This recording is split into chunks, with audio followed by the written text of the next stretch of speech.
there any changes to tonight's agenda? None. Any additions?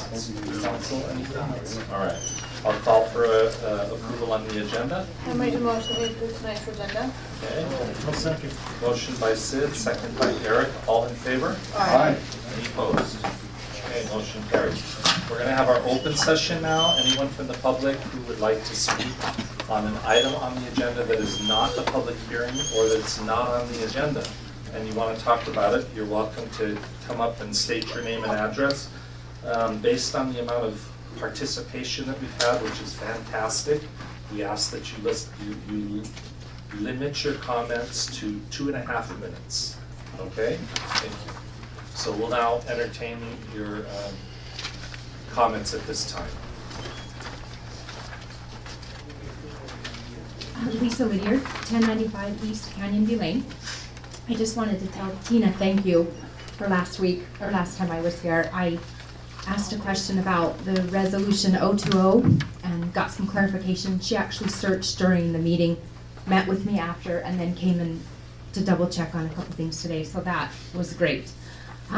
When I went home, I thought the resolution that she showed me online might have been different, but when I got home and pulled out my file, it was the same resolution, and I double checked the links, and they all go, there's a few links on the website that take you to the resolution, but there was a section that was removed that talked about mass transit that is just not showing on the resolution which one it was, but then there's a couple of sections that are still in talking there. about mass transit on it. Okay. But there was that section on there that was taken off. So, and then there was a little bit of wording about HB 362 that the city supports it, and it is mass transit, and that they want the citizens to vote for it. But what I was trying to figure out when I was doing it to see if I needed to retract anything from what I had written, but I think we're okay.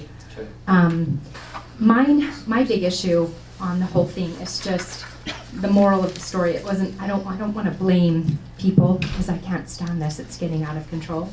But I think there's a difference between compromising on a bill and a bad bill.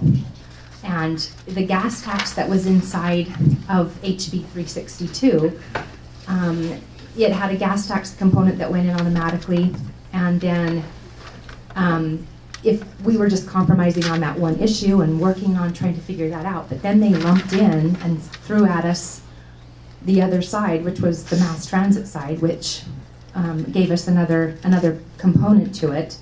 And that's the part that I'm tired, because it goes beyond compromising, and we just go right into this bad bill stuff. And it's like I always think of it as putting a little pinpoint of cancer inside. And we do this all the time, not just our city, but our legislatures do it, county, MAG, everybody does. And I'm hoping that maybe we could turn a new leaf and change and start paying attention to that. And let's demand that our legislatures quit giving us, and even if it's, because we always hear that it's better to get something than nothing. Sometimes, especially in government, it's better to get nothing than something. And I'm hoping that we can quit taking their threats of, if this doesn't pass, then we're gonna have to go, if we have to go with Plan B, then you guys might not get anything down the road. And maybe making Pleasant Grove stand up for good bills and good resolutions that don't have those two mixed in together, and make a stand. I know if our city does it, other cities might follow. And then with what Sid had said last time when she said, be the change that you want to see in someone else, we could be that if we stand for people to make good resolutions and good bills and not mix them up and make sure that they don't have a bunch in there. So that was just kind of, I don't know if you guys are getting tired of that, but I am. That's fine. Thank you. Thank Appreciate you. it. Lisa, thanks for clarifying and stand up and You're welcome. Thank you. clarifying things and understanding and trying to get the whole public to understand too. Thank you. Hello, my name is Christopher Williams. My address is at 845 North, 100 East, Pleasant Grove, Utah, 84062.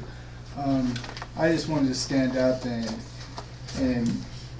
kind of give a thank you. I had surgery done this 2 weeks ago, and I wasn't able to attend council meeting, but I appreciate the live stream. Lisa Lydiard providing for that. I know Drew Armstrong does that as well, but it's great that we have citizens in this community that are willing to, provide that service for us, and I just wanted to say thank you and I appreciate that. Thanks. It is, it's very good, and we do appreciate it. We appreciate anybody that's doing it. As an update, just so everyone is aware, to make it more professional and less confusing, we have asked staff to investigate, research, and come up with a permanent video conferencing solution so that those of you that want to either tap into the audio or tap off the video feed, you don't have to bring your own equipment. It'll all be embedded into the room, and that way any meeting that we hold here will, the video and audio for streaming will already be taken care of.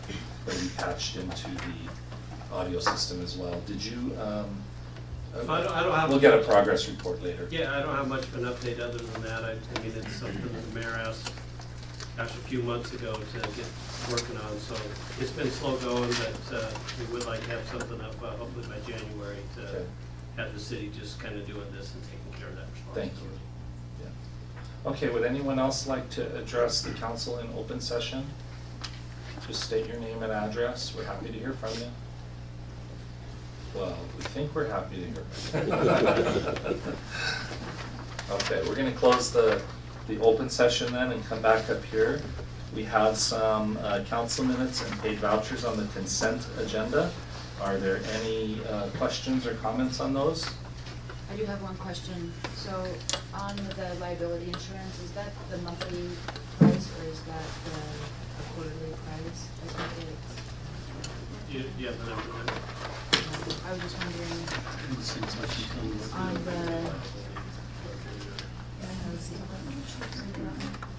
We can figure that out and get back with you. just a generic question. I didn't know if that was our monthly rate or if that was a. Well, we have a general, just to answer kind of the broader question, we have a general liability policy that we have a set fee Yes, for the year. Now, whether we pay that monthly or whether we pay it in a lump sum, that's what I was I don't know. asking. So we'll find that out. Any other questions or discussion on those consent items? Anything? Okay, I'll entertain a motion. Mayor, make a motion to approve the consent items as stated. And I'll second it. Motion by Eric, second by Diana, all in favor? Aye. Any opposed? Okay, it's unanimous. Please sign the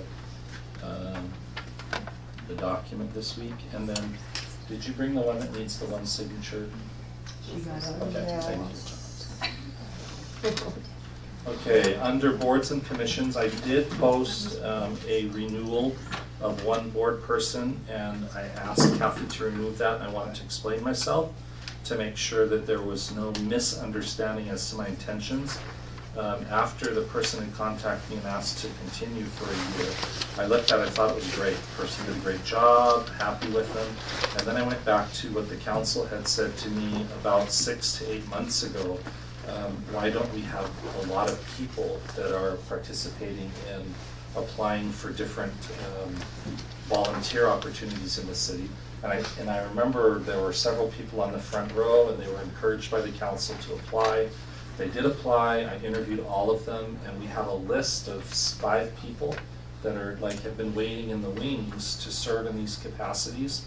And I thought about the ones that we had already appointed to some of these committees in an alternate position. I thought, is it really in the citizens' best interest to continue, or is it in their best interest to fulfill what the council had said, which is to bring in some additional people and let them have an opportunity?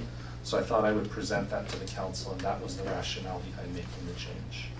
So what I'll do, if it's okay with you, is look through the list of those that have been interviewed, circulate the information about them, and then you guys will have a chance to review it ahead of time, and then we'll go ahead and put it on the So agenda. was this opening noticed on the city website? Kathy, do you know? No, I don't think it was So noticed. is it still possible, because people may not have known about the opening, to still notice that and get some more applicants? We or- can still get more applicants. These are the ones that you folks had actually asked in the meeting to please apply. You thought they would be good people to serve in those positions. I think in order to be transparent, anytime there's an opening on a board or commission such as this, that we should open it publicly at least for a couple of weeks to see if there's Sure, any interest. we can do that. Do you want to go ahead and advertise that?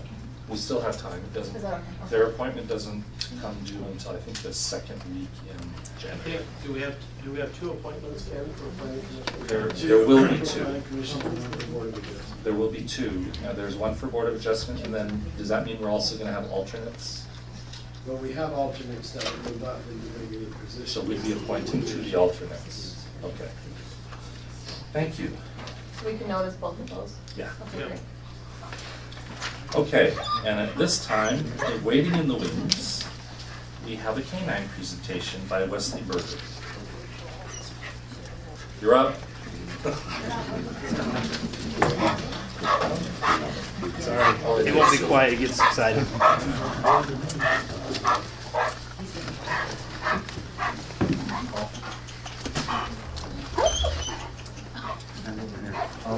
I'll kind of introduce these guys. So this is Wesley Berger and Berger. And Wesley is a pretty cool kid. He has been doing fundraisers for canine officers. He started with was it Payson or Santa Clara? Salem Police Department, and had a goal of $700 for a piece of equipment. Hey, off. And he exceeded that goal. Hey. Instead of 7, we got $2,700. Whoa. So They've been kind enough to donate some things to Havoc and other canines throughout Utah County. And so we'll. it ended up helping 7 cities. But a little behind what started this, in February, he didn't like the way officers were being treated on TV. So he wanted to go around and simply say thank you. And after becoming friends, wanted to help the canines. That's awesome. And now it's turned into And he's been this. clear out the Vernal and Roosevelt. 400 officers. We're 1 city shy of 10 counties in the state. Wow. But that's not counting all I-15 corridor when we went on vacation. Where are you folks based? Payson. In Payson. And can you tell us a little bit about what you've assembled for the gifts? We met with the officer and wanted to know would he prefer a cash donation or materials for training devices, stuff like that. And he said he was kind of in need of balls and tugs, which, as these dogs, they go through a lot of them. They chew a lot. And so for him to be able to have these devices, that was his request. And we met with him personally to find out. So it's just a bunch of tools that he can use. Hopefully will last him for a long time, at least the rest of the year. Hopefully. So that way that he can. So Wesley, question for you. How old are you? 8. You're 8. And so is it canine specifically that you're helping in the officers, or is it just, have you just been asking different officers and police stations how you can help? Both? That's great. And so you raised $2,700 and you've gone to almost every at least 9 counties in the. We started with the southern end of the county and just started contacting all of their agencies to find out if they needed it. Some departments, they actually a lot have a very nice canine fund. Other cities don't have the resources that canines need, so they rely on the public. And that's where we wanted to come in and help. Okay. So if they couldn't use it for the canine, they could use it for something in their department? Yes. Okay, cool. Plus, so Officer Giles has something unique with him and Havoc to the kids. He has 140 of these bracelets So he can hand that out. he can give as he to the meets kids and- as he meets with them around the community. This is specific to Havoc. No, No, this is actually another cool story. There was a little girl that there's an 8-year-old boy and a 10-year-old girl in West Haven. They cashed in their allowance and bought these. We're selling them to buy pizza dinners for all the departments where For they their- live. We partnered up with them. That's great. So Wesley, how old are you? 8. Oh. And so this is your last city? Yep. Yes. He has a Facebook page. Oh, do you? What's it called? Wesley's Great Adventure. Wesley is Wesley's Great Adventure, and it's spelled WESSLE. Great Adventure. That is awesome. I have an 8-year-old son, and I'm going to talk to him about you so he can Figure out. so he can do something like that because that's awesome. What a great thing you've done. That's awesome. Like he told People Magazine, might take him a year, but he will finish the state. Impressive. We're almost 10 counties down, so. That's awesome. So this is your last city. Those are his favorite balls. So this is your last city, and then you're going to continue like next year or something. We will probably do another one. We'll do another fundraiser, but every weekend when I don't work, we take him out. Like last Saturday, we went and almost completed Sanpete County. Now, how His do you? visiting department. And then can people donate like to the Facebook page, or how can they donate? If we do another, if you want to donate, the best thing that you can do is probably contact your local police department Oh, okay. and donate to them directly. Oh, okay. If we do another one, we will put it up and let people know too. When we do it. Awesome. Thank you very much.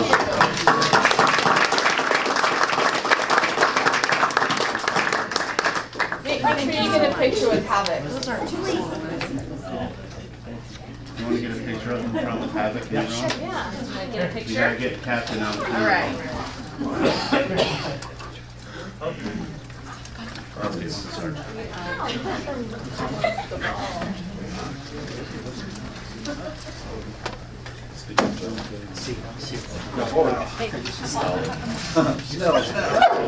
came to my own office.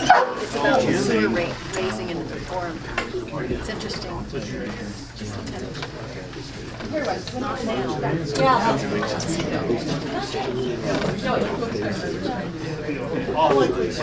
Seems like an unruly file. Okay.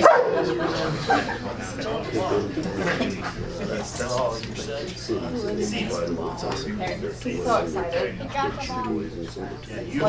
It's like Christmas morning. Yeah. She knows how to get to him. We've been around since the Canyons. Hold on. One more, excuse me, one more. Oh, one more? 2 or 3 more.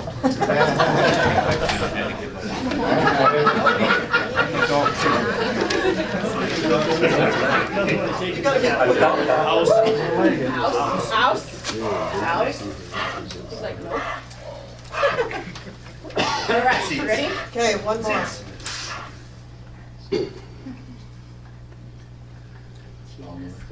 That is awesome. Several more. All right, has everybody got their picture? Yeah.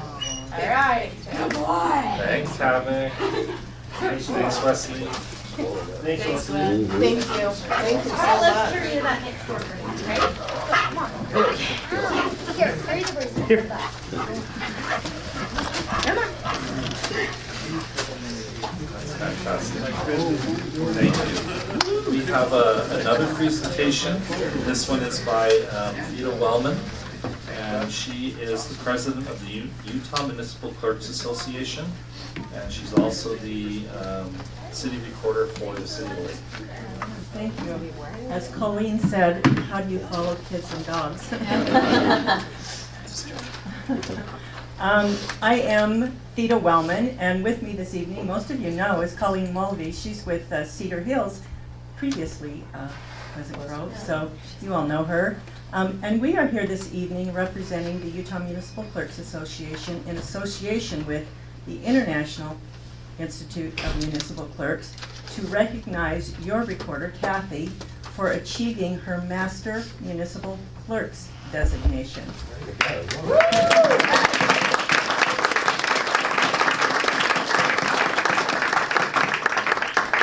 The Clerks Associations provide education and networking opportunities for municipal clerks across the state.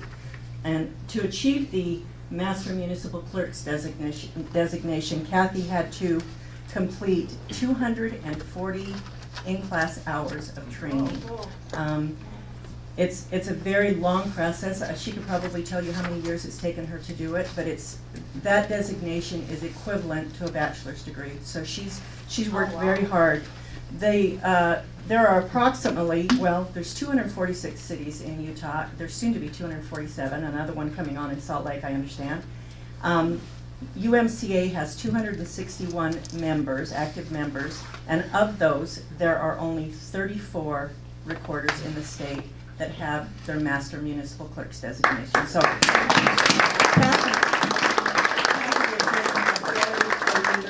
group of recorders. We had 34 out of how many? 261. In the state? In the state of Utah.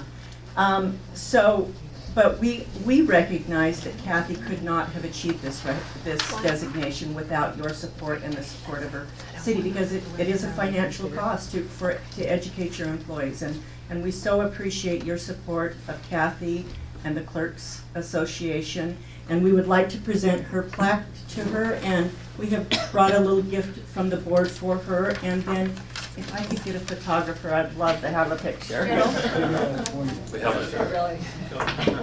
Won't be as much money. It'll be a lot. We can bring the dog back. It'll be a lot quieter. Start barking. You want yours to I only had a little one ball. There we go. Yeah, who are we looking at? Everybody. Me.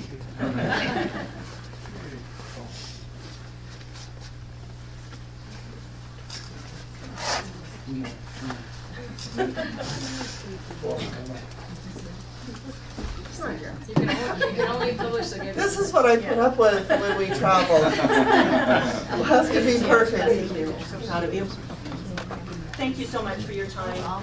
Thank you.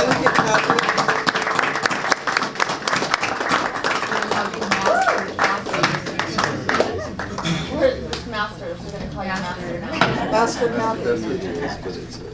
I'd love to stay, but you know what? Thank you. Enough council meetings. Appreciate you taking the Thanks, time. Colleen, good to see you. And thank you. Okay. Bye. All right. All right, let's move into our action items then. 9A is a public hearing to consider for adoption of ordinance 2015-47, creating section 10-13C, automobile sales overlay, and the overlay zones chapter of the Title 10 in the Pleasant Grove City Code. Ken? Okay, this is a return item of sorts. I apologize, I'm losing my voice somewhat, so you can't understand that.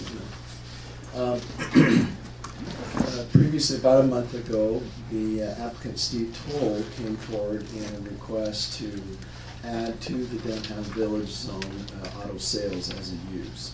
And it was discussed at length and also based on a review and recommendation of the Planning Commission to deny that particular request. He was asked to go back in a different type of request to see if what he was seeking to do could be accomplished in another way.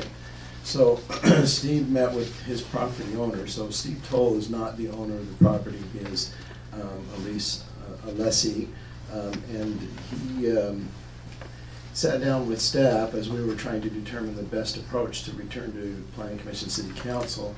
We discussed his situation in that he is not the property owner, and the property owner was willing to act as applicant on this second go-around. What Steve's intent is to, over time, within hopefully a 3-year period, sell enough cars and do well enough in his business that he then, at a future date, might be able to install improvements. That is not normally how we do things. It's not how we do things according to the code either. So what we asked him to do is to go ahead and if he wanted to move forward, to make a request to create an overlay that could be placed on his property for auto sales. And so there's 2 motions there, so that the overlay would have to be created as code in the city code, and then that particular overlay would be applied on his property, which would allow for the sales of autos on that property. So that would actually have to take 2 actions? Yes. So we're kind of reviewing this together, but it will require 2 separate motions. So ordinance first. Yes, well, there's actually 2 ordinances. One is an ordinance creating the overlay, and the second is an ordinance applying that overlay onto the property, Okay, as a such as a result. zone change. Okay. Okay, so I'll just kind of review here. The location is on 600 West and Center Street, right next to State Street.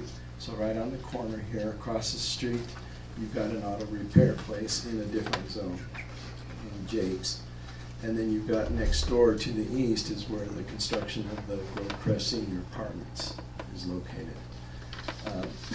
So that's the property. It is in the downtown village zone.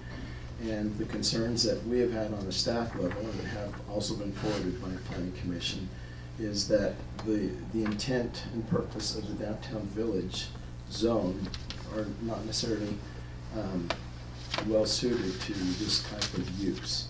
And that's why it hasn't been previously included in this zone. So this is a picture I took just today of the property. As you can see, there are some vehicles parked there, and the intent would be that these vehicles could or would be sold. And unfortunately, we have some that are up for sale today outside of current zoning regulations,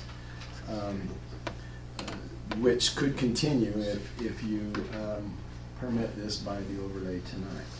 If not, then that will have to cease. So currently, it's currently not allowed right now. It is not currently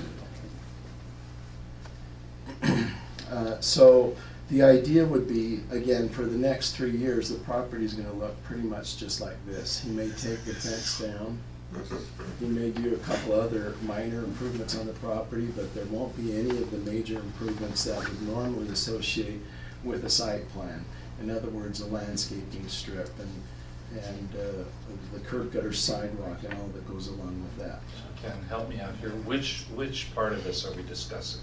Are we discussing the ordinance to allow the overlay, or are we discussing the ordinance to change the zone? In that they are inherent to each other, Okay. I'm discussing both of them Simultaneously.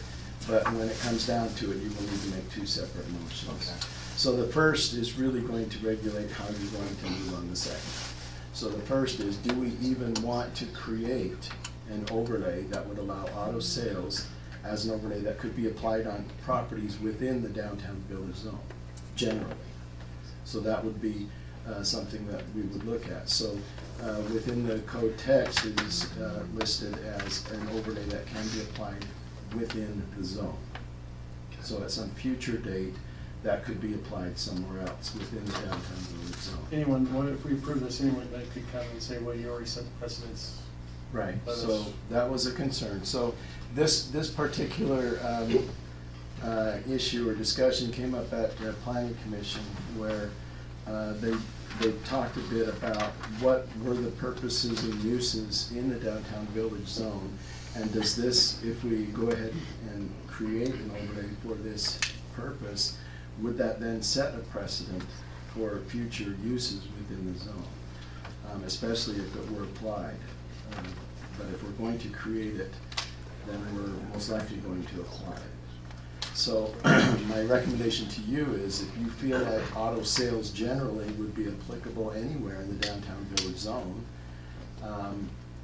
then go ahead and approve the creation of this overlay. If you feel it's inconsistent with the downtown village zone, which is the recommendation of planning staff and the planning commission, that it is inconsistent with the downtown village zone, then I would recommend that you do not create an overlay, and then subsequently, there's nothing to apply on the property. So again, the planning commission did recommend that you deny this request, both of the motions, both requests. Do you happen to have the downtown village zone, the map again?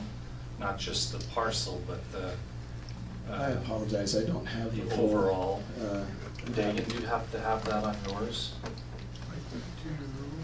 I'm not sure whether or not the. So generally, if you can think in your mind, between 6th West to 3rd East on the east and west boundaries, and between 2nd North and State Street or down to 5th South would be the area of the downtown Williams Does zone. it end on State Street or does it cross It State does Street not to the cross west? State Street, it's on the north side, north and east sides of State Street. So it goes down to 5th South and State Street, that Yeah, would be the I'm subdivision. sorry, I'm trying to get a mental in my head here, and it's, The open mortuary yeah. over from 3rd East to State Street, up to 200 North. So it's basically the old fort Right. downtown, bit expanded. original with the, yeah. And when we had this discussion, was Purple Turtle in that, and was All Reds in that? Yes. And what about the parcels across the street? So one of the things that was done within the last couple of years is we did add a provision that any properties that were within 150 feet of State Street could also use the same uses as those properties that are otherwise permitted on State Street. So across the street, you have the CS zone, the commercial sales zone. So even though those properties fronting on State Street might be in the downtown village zone, if they're within 150 feet, they can use those other zones. So auto sales would actually be permitted. So if you're talking about on the corner of Main Street and State Street, there was a business that was going to go in at that corner that would sell some auto sales. That is a permitted use still, based on that code provision. Okay, But so anything if we could outside of pull up the- 150. Right. Okay. The reason I'm even bringing it up, we're gonna ask you guys to comment anyway. And I had that as well. He has it on his. Oh, you have the Yeah, zoning? yeah, the zoning. Oh, here it is, okay.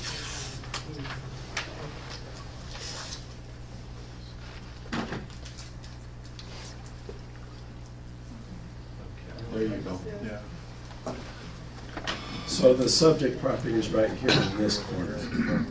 But the zone goes out, this is 5th South, State Street. Then it follows the railroad tracks. It Fifth includes South this is area, UCCU. 3rd East, 2nd On North. this corner or On that State corner? Street is UCCU. This corner. UCCU, right? So are there any automobile sales currently in that green area? Not currently. There was a proposed What one about the one to by Subway? Is that still It's there? out of business. be, that's across the street. Innovative on the corner. Yeah, I thought that Right was across the the street from corner. Innovative, what I was talking to you about. But It that's fell not within the 150 downtown. feet. Right.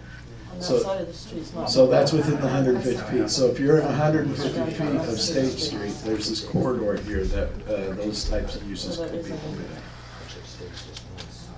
So I guess the reason I'm asking, I'm glad to see that the CG is not included in there, because I know that along that parcel there's sales of automobile, there's also sales of tractors and whatnot on that street, on State Street.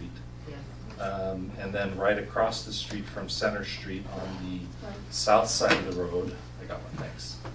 So if I remember correctly, Chubby's is like, the old Chubby's is about here, is that right? And next door to them, is there a tractor sales or something? And then aren't there car sales Yeah. somewhere along here? Okay, And so then, one comment along, while you've got your pointer right there, is that because of the widening of State Street, those have been either first right of refusal or purchased by the state. right, and the reason I was bringing it up is I wanted to know where this went, where the boundary of the downtown village went, if it went here or if it Along went the here. railroad. Yeah, goes along the railroad. And then on this corner, is this the right corner? Where's Geneva? Here? Right there, right Yeah. So there's that Innovative Auto, which I think is like here. Right, it's on the south side. And then you have the Motorsport here. Mhm. And I think maybe the rest of the car sales are just outside of this area? Is that Further right? down. There's a new They're one further down? Rocky Mountain. and On 7th South Utah Auto. and State, there is one. So a little bit further south there. Uh-huh. Okay. So effectively at the moment, this would be that would be the only area currently being considered for using this overlay. Well, yeah. Yeah, because and none it's of the other it's properties, request. right, and none of the other properties within this area are currently doing any kind of automobile sales or sales of any kind. No. So, I don't know, it could be beneficial to have a discussion at some point, maybe even a brief one at this moment, to talk about the vision of downtown and why the downtown village zone was created and what its components are and why particular uses were included and others were not. That could be a good discussion, maybe that's longer than what we have time for today, but I am forwarding to you, based on my knowledge and understanding of the downtown village zone, that this type of use is not consistent with the vision of what we intended it to be. And I know Eric and Cindy have both participated, you over the years and you specifically on the committee, to help craft the downtown zone. There are a couple of people on the planning commission, I think, that either are or were involved. Currently may not be. Already gone. And then, already gone. Wow, okay. So it is helpful, since there's basically 40 people that didn't actually participate, but yet you're asking them to make that decision. If we could have just a little bit of background on the downtown village? Sure. And again, I apologize, I don't have any visuals here for you, but I'll give you a summation of what occurred. It was about, well, this actually kind of was a ball that was rolling for a while. When we updated the general plan in 2007, we had more of a discussion about downtown and what was happening there. From that point, the next year in 2008, we began the preparation of the Downtown Action Plan, which is our master plan for downtown, which is in need of update. With that, the creation of that plan, we also established the Downtown Advisory Board, and we also created a new zone, a new text for a new zone, which followed pretty much the central business district zone that was previously there, but expanded a little bit the area. And so that area was rezoned to downtown village. There were public hearings that were held. Around this same time, you'll recall there was a proposal up in the area where the Bella Grace development is currently under construction for a 10-story building, mixed-use building, similar to that which is on State Street in Orem. And that was a proposal that generated a lot of excitement, and we had some public hearings, some held at the junior high school. There was a lot of discussion and concern about what was appropriate to downtown, and the downtown village, or the downtown advisory board at that point, took it under their wings to take a serious review of the uses, permitted uses and such that should be allowed in the downtown village. So there was a vision created and an ordinance established, following which the downtown village, downtown advisory board also helped us prepare the downtown village zone design guidelines and standards. So that was a further motion that was taken into that.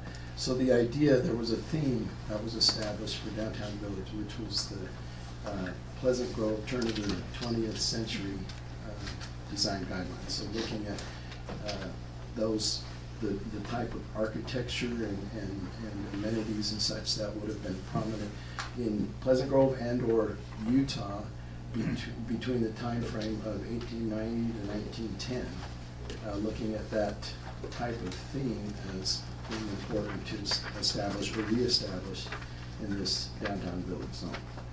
So there was quite a bit of effort involving various members of the public, various committee members, the Planning Commission, Downtown Advisory Board, a specific committee that assisted with the creation of the guidelines and standards. So it was kind of over a 2 to 3 year period that this code, plan, and standards were established for the downtown village zone.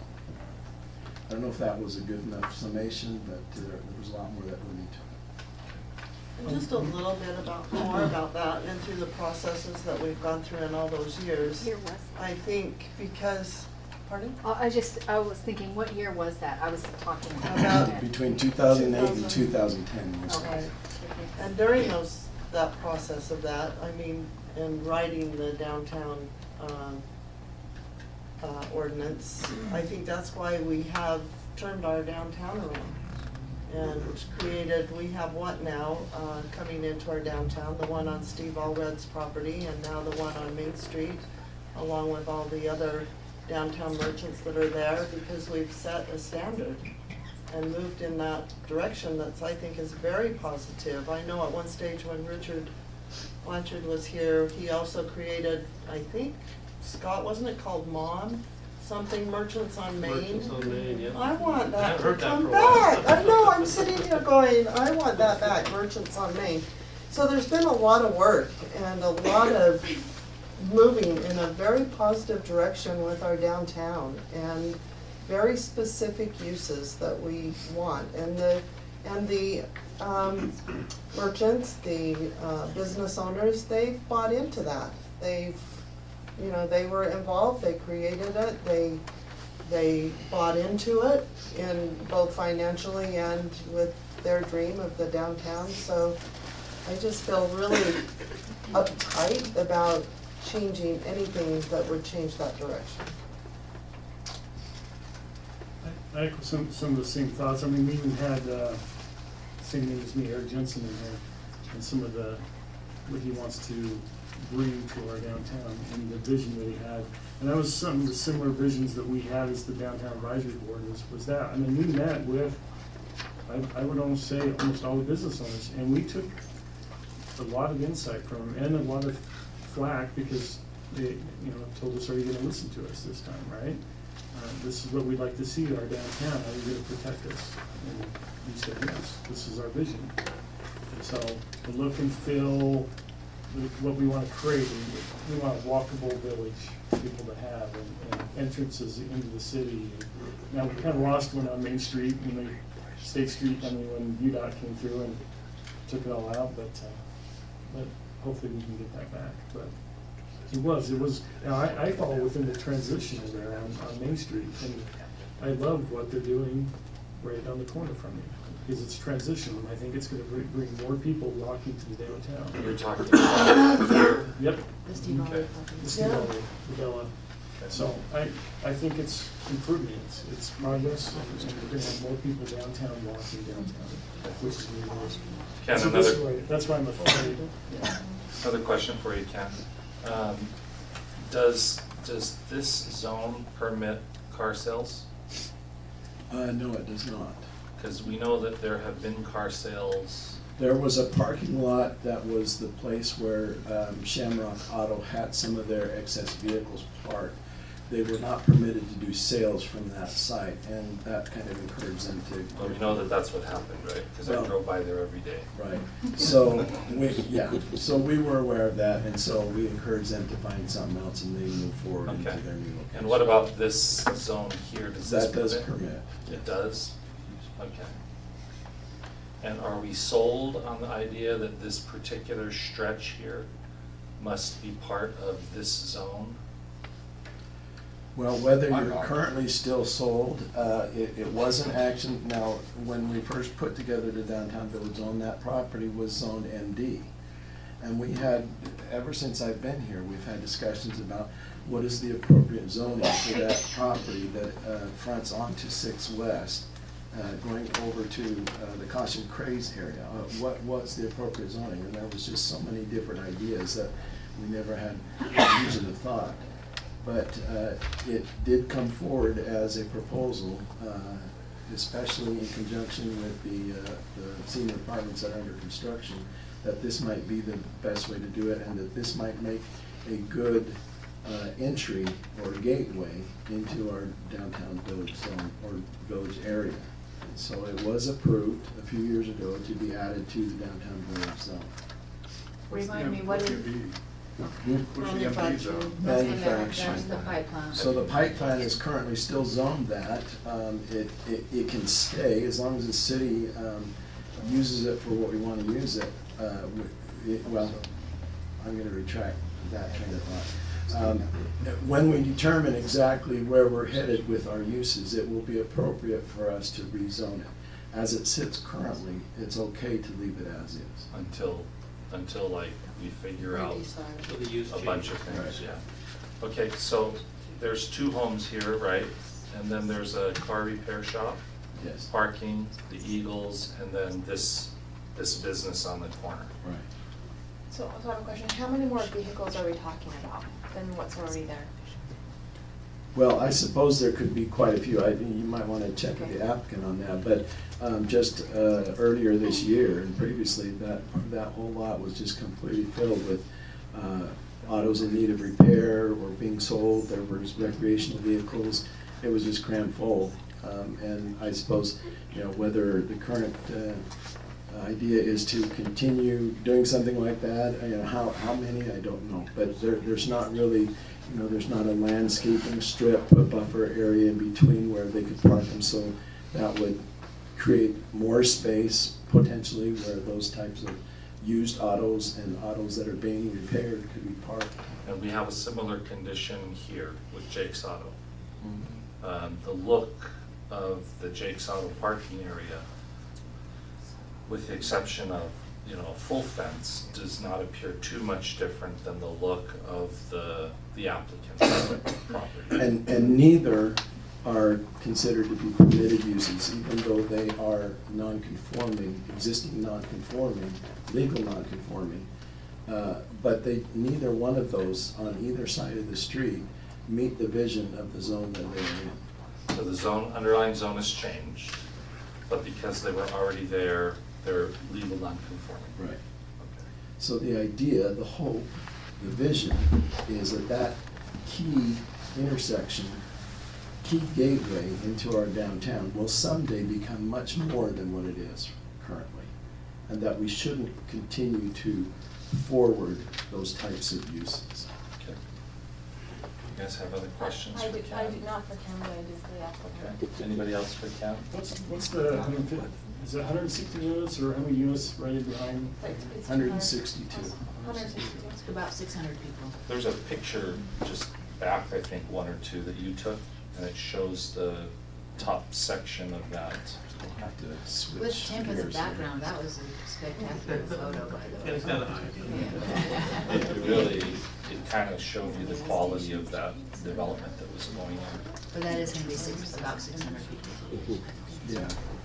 Well, it's actually senior apartments, and each apartment will probably have 1 to 2 people, so it will not be 600. That's a lot more than what will actually be there. It'll probably be 300 at max, I would say.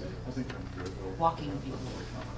Some of them may not be able to walk, because they're kind of in that era of their lives. So the impact of this type of apartment complex is much different than what you'll see at Thornberry or other places where you have younger families. I will mention here that I do know there's a conversation on the property on the front of the, what is the name of that place? What is the name of that apartment? Grove Crest. Grove Crest Village. Villas. So Grove Crest Villas.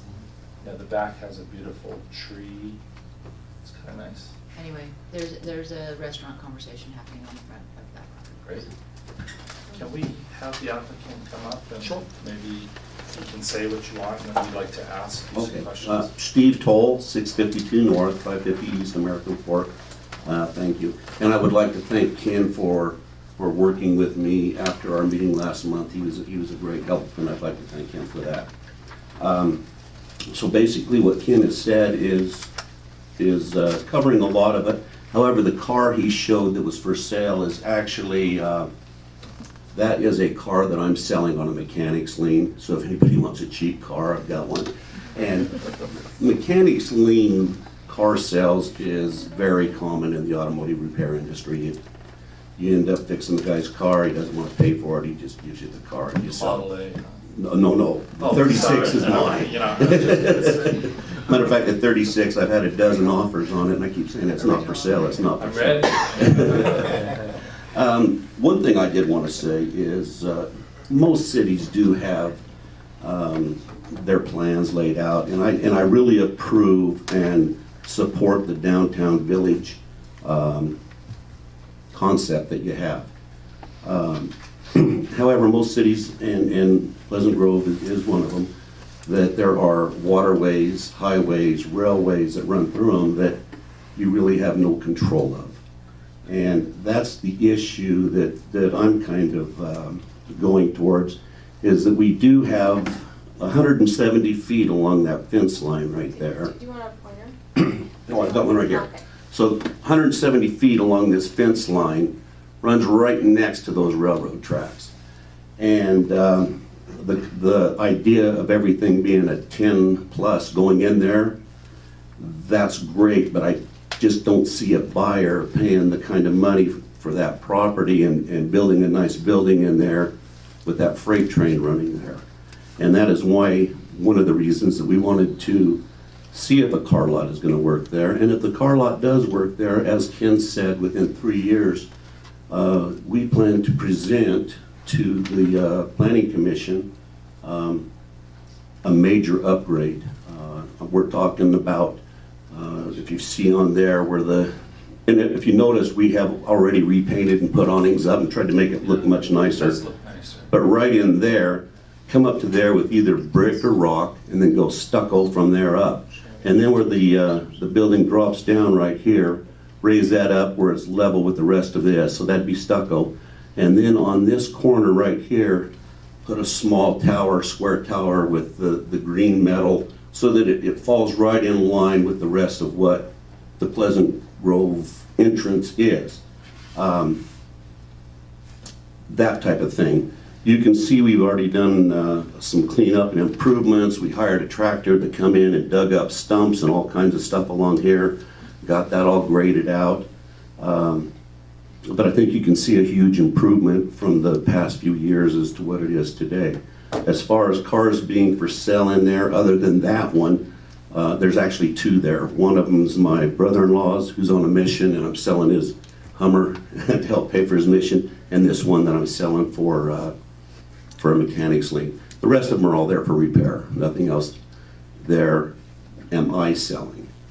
When it comes to vehicles, the saying is everything's for sale for the right price. So at this point, we're just requesting that you consider those railroad tracks, that it's kind of a unique situation for that 170 feet long, 200 feet wide area. And there's been a lot of discussion that down the line, UTA may be interested in putting a substation there, which that would be great, especially for the walking entrance of the downtown village.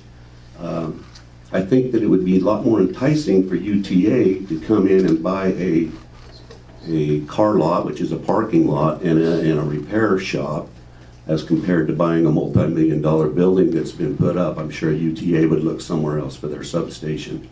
But our intentions are to purchase that over the next couple of years, and I have the investors set aside to do that. I just need a track record to prove that I can make it work there. If it doesn't work out in 2 years, that will continue to be a repair shop until somebody's willing to buy it and build a 10 type building there, which may be many, many, many, many years. If it does work out, it would be upgraded immediately. If you allow me to do this, we've already priced, how many tons? I can't remember how many tons of chipped asphalt that we're going to put in. We're doing this all as renters now, not as landowners. But, put chipped asphalt in there, roll it down so it's a lot cleaner, it looks a lot nicer, just improve the looks. We're doing everything we can to make it a lot nicer for the city and for us. So how many more cars are we talking about if it was a lot? Typically, I don't know, probably the 25 range. 25 25 to 30 what's your- cars. 25 total? 25 to 30 cars that would be up for sale. So in addition to what's here now? Well, this is changing all the time. These are just in and out? I've got actually 4 car dealers that I do all of their work for. So since day one, you've seen cars there with stickers in the windows that looks like a car dealership. Those are my customers, those aren't mine. If you look at the little license plates, you'll see the different dealers that I'm working on. And so their cars will sit there till I get them in and get them fixed. They're gone, and so as the dealers buy and sell, that rotates. If the sales works out, I would be making more money on the sales, and I would probably be doing more of my own cars than I would be doing the other car dealers. So it wouldn't be a huge increase, but there would be some increase there. However, what you see there is just lined up along the fence line. There's another fence line there in the building that runs here. And one of the things that has been a problem with me and the city, and that is the landlord. Unfortunately, Ken doesn't have the picture left of this. I'm sure you've all seen the dump trucks and all the heavy-duty equipment and the trailers and all of that stuff that's lined up along there. That all belongs to my landlord. You're talking about the construction? No, I'm talking about the stuff that's stored along the fence line between me and the Eagles. Okay. On your property. It's on my property, but it's that whole fence line is just crammed up with a bunch of construction type tractors and trailers and camping trailers and that type of stuff. Okay. And that belongs to the landlord. Well, one of the first things we want to do once we purchase is get that out of there, get that chipped asphalt down and use that for our parking over there. So it's at this point, my hands are tied because it's the landlord's property. When I moved in there, he let me know that he needed to store that stuff there. And so I'm working with half of the property that is actually available, and the rest of it he's using for storage. Once I purchased that, then that stuff would be gone, and that's where my service work could go, and you would just have a line of sales cars lined up over there. Other questions from council? I have one. Is your landlord present? How does your landlord feel about this? How does he feel about it? Yeah, this request. My landlord was very upset when he found out that this zone had been changed. He wasn't aware of it till I let him know. When I moved in there 4 years ago, on your webpage, and even today, if you go on the webpage and you look, it looks like it's zoned for manufacturing still. And when he found out that it had been put into the downtown village and that type of stuff, he was extremely upset. He wanted to get attorneys and do all of this and all of that. And I told him, hey, I'm working with Ken, I'm working with the city council, you know, let us go through this process. Let's avoid that if we can. And so he has basically signed it over to me to represent him, see if we can get it done. And hopefully that we can get this overlay done. I can purchase, he can be out of the picture. I can clean it up, make it, do some remodeling and get some nice fence, nice setback, nice sidewalk.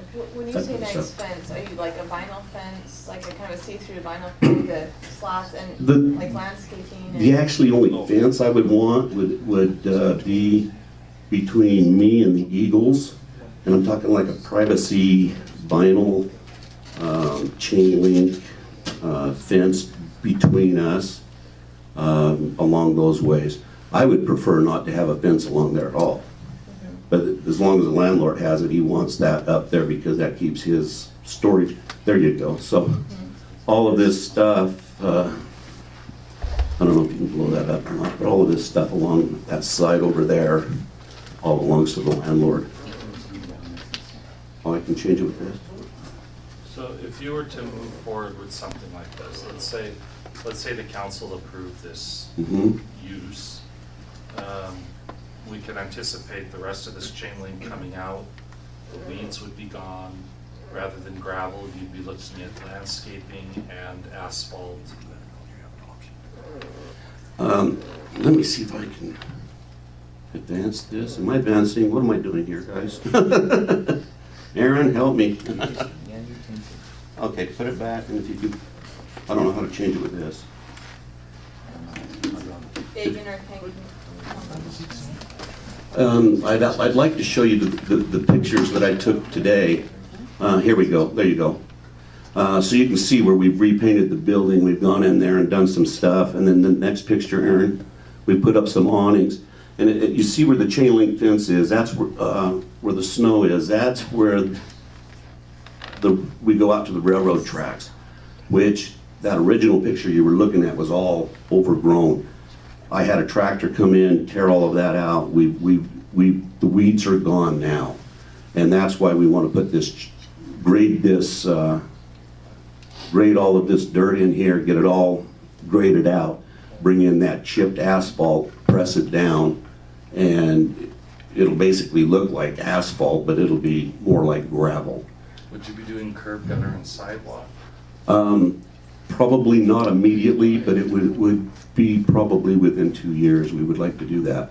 And what about the fence itself? Would that come out? The fence would come out the day I signed the papers buying it. Now, I have an option to buy. When I leased it, I got it with the option to buy.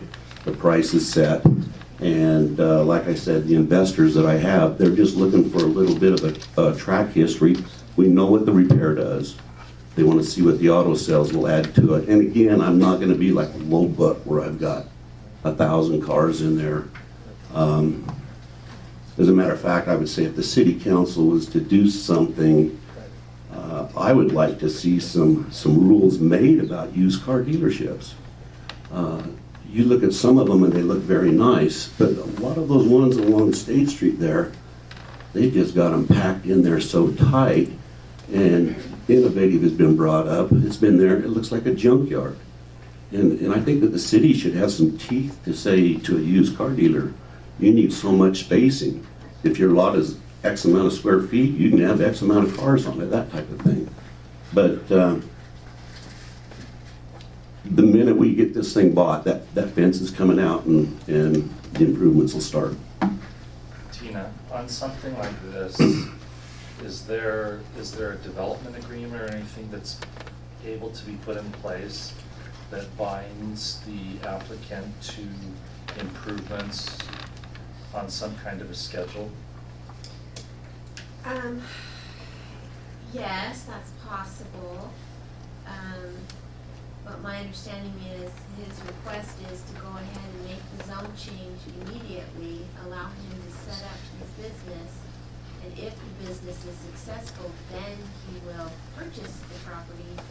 And then after he purchases the property, there will be another period of time before he will put the improvements in. Is that correct? What I was asking for was, as Ken and I first discussed, was a 3-year period. And basically my investor had wanted me to get a year or two into it. At that time, we would purchase it. Then that would give us a year to get our engineering and our drawings and everything through the city planning committee and go ahead and start the construction on it. So the 3 years was basically letting us operate without the improvements being finished for up to 3 years. But basically at the 2-year mark, we would purchase and then go from there. And I don't know if we can do like a, what's it called, a conditional use permit, that we can do it, and at the end of that 2 years, it's either yes or no, and then you've got a year to get the improvements done. I'm not really sure how that would What's work. in front of us right now is an ordinance to create the overlay zone for used car sales or car sales, used and new.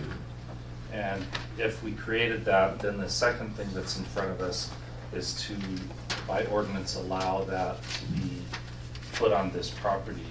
And I think that, I think there's several concerns that have been raised, not the least of which has been the work that's gone into developing a holistic picture for reclaiming this old downtown area and making it pleasant for all of the residents in Pleasant Grove, as well as the rest of the business owners that have invested.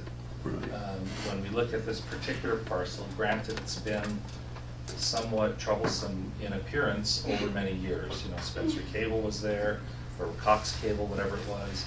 This is a tremendous improvement. What you've done to the building it's much nicer. When I look at the yard, it's much nicer than what was there before.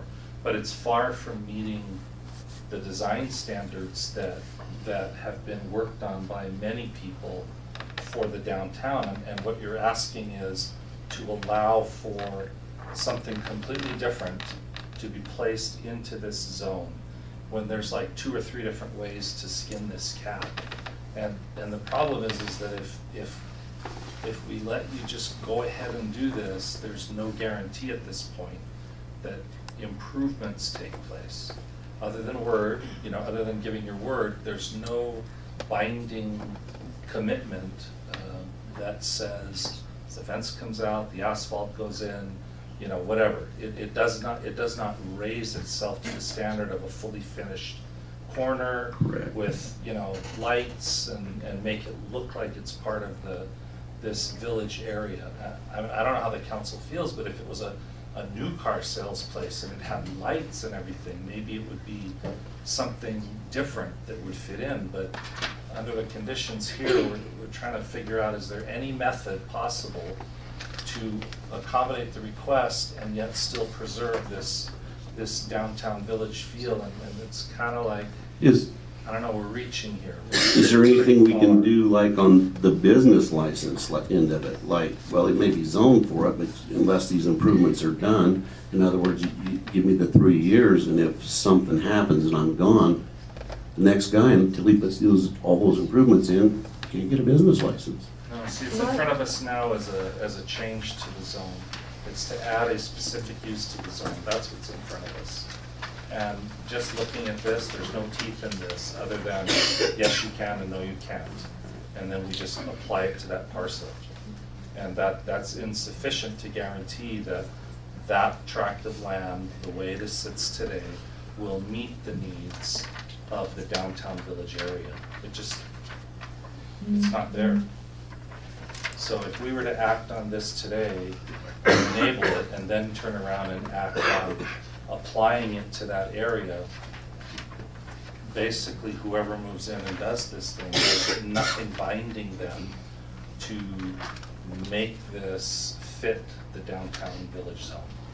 It could stay like this for indefinitely. It now becomes a legal use rather than a legal non-conforming. And that is definitely not the direction the council and the downtown committee and everybody that participated wanted the downtown zone to be. So I don't know. I mean, what do you think, council? Well, one of the... I don't think that we have anywhere in our developments that we say, here, you can have this. We'll extend that courtesy to you, and we'll give you that overlay, but we're gonna give you 3 years in hopes that you comply. So that's, to me, that's a major, like, no. Red flag that to offer that in good faith, but then to say, oh, but you can have 3 years to comply. Okay. It isn't. With my discussion with Ken, he said asking for the overlay was the best way to go, but is there any other way that any of you know about that we could contractually do something to do this, this 3 year? The city already has in place that if you're going to do a certain amount of change to a piece of property, you're required to completely bring the entire thing up to design standards and code. And Yeah, Ken made me aware of that. right, It and was- what you're requesting is a variance for 3 years, or a waiver for 3 years. You know, it's to give you an opportunity to kind of come up where every other business has to kind of comply out of the chute before they're actually able to get a business license and an occupancy permit. So that's different. The second thing is, this zone doesn't accommodate it. We'd have to either change the zone or create this thing that allows it to go in, and even then, you'd still have the same issue. You kind of have to bring it up to the same standard that everybody else has been required to follow. I mean, I just, that's Well, why I was asking Tina. I if think there that was a one of the development issues. agreement, excuse me, that's why I was asking Tina if there was any kind of a development agreement that might bind you. But Yeah, she was okay. saying, I'm just saying, I think that it's too big of a stretch. yeah, Could you handle some of the issues with the development agreement? Maybe, but it puts the city in a weak position. Once the use is established and the business is going, are we going to go in there and shut it down? And if we do that, then that puts the burden on us to go through that legal process now, rather than just not having it there or having it there with the improvements from the get-go. One of the questions I have is that when the city council laid this zone out, I was told by the planning committee that they went by streets. This is the way the street lays out, so that's where the zone, it just drew the line. Well, within that line, we're looking at the very southwest corner of that line where those railroad tracks run. And I don't know that everybody went out there and walked every foot of that area, and believed because of the location and the situation there, and that's always been an industrial area, and all of a sudden we're going from industrial to this real nice downtown area, but it's left that in a real predicament of what it has. actually, just to the east of you, the whole thing has been ripped out. You've been by there today, I've been by there today. The whole front of that is now looking like it's going through its change in the front of the apartments. Mhm. You can just see the difference. You look at Costume Craze, they have the same situation that you do. It's beautiful. They've landscaped the whole thing, they've got their parking area in there, it's nice. All those businesses that were in there that looked shabby, they all came out, the homes came out. You go just one block past Jake's, the city has a nice park right there on the corner. Then you have a stretch that's undeveloped. You go further down towards 2000 West, come back towards 1300. Much of that area in there has been developed, right up to the right of way of the railroad. Spanky's, I don't know what it's called now, all that area. So it can be done, it has been done, it's been required of everyone else that's come in and they've done it. And they all have the same circumstances, railroad track right in front. But they've met the requirement of whatever zone is there.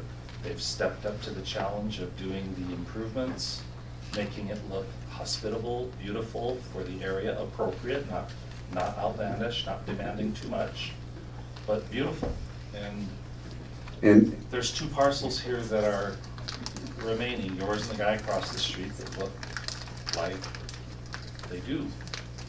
And so, under the current circumstances, you have to bring it up to that same level, especially where the neighbor's doing it right now. So if I brought it up to where it looked like Spanky's and those other places, that still wouldn't fall within the requirements of this zone right now, the new zoning. No, but that's totally beside the point, right? That's the complicated, windy, slippery path that Tina was saying. We'd have to come back after the fact and chase. Right now, we're up front with putting an overlay use in a zone that it's not even currently permitted. So it's a really tough situation to be in. Yeah, it is. You appreciate your position, it's hard. You're trying to make an investment and do it wisely, space your time out, make sure it works before you can make the commitment. Right. But that does not place the rest of the citizens and the other businesses in a strong position that their investments have been protected either. It just allows one business to have a different condition than everyone else. So. But isn't that pretty much what's going on in that location right now? It's a legal non-conforming use that has been in place for a long time. Mm-hmm. And converting it to sales of autos is not legal or conforming. It's not a currently permitted use. So that's what's in front of us. Right. That's what we have to take action on. Council, any other Bringing it back up here. Ken, Well, we need to open up to others if others want to. Yeah, I'm asking. so I have a quick question for Ken. What was the zone before? Because it was brought up. What was the zone before this? MD. And car sales was not permitted in that either, right? Okay, so why don't we open it up to the public? It's a public hearing. Okay. Anybody who wants to speak on this subject, if you wouldn't mind coming up, name and address. If there's a lot of you, 2.5 minutes, please, and then we'll go from there.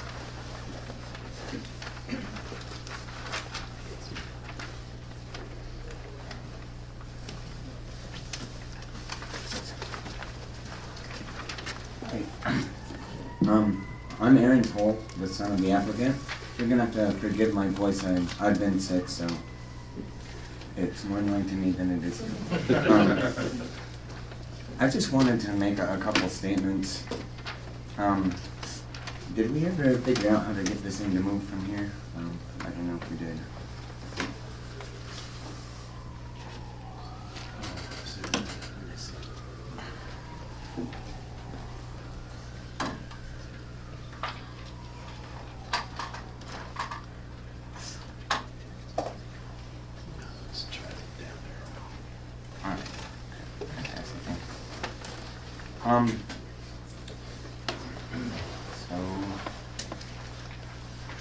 So I just kind of wanted to talk just really quickly about what we've gone over, and from what I can hear is that the big issue of not adopting the whatever changes is because there's no guarantee for improvement, right?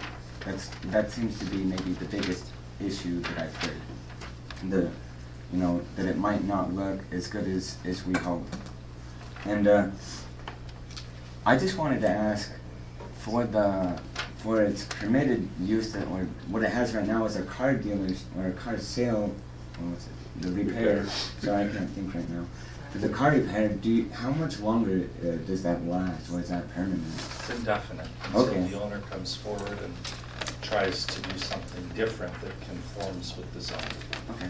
Because to me, it just seems like for either an indefinite amount of time or for a long time, that is going to be a car repair place. People said that about the large tract of land behind it, which is now 400 apartments that are 3 stories high and beautiful.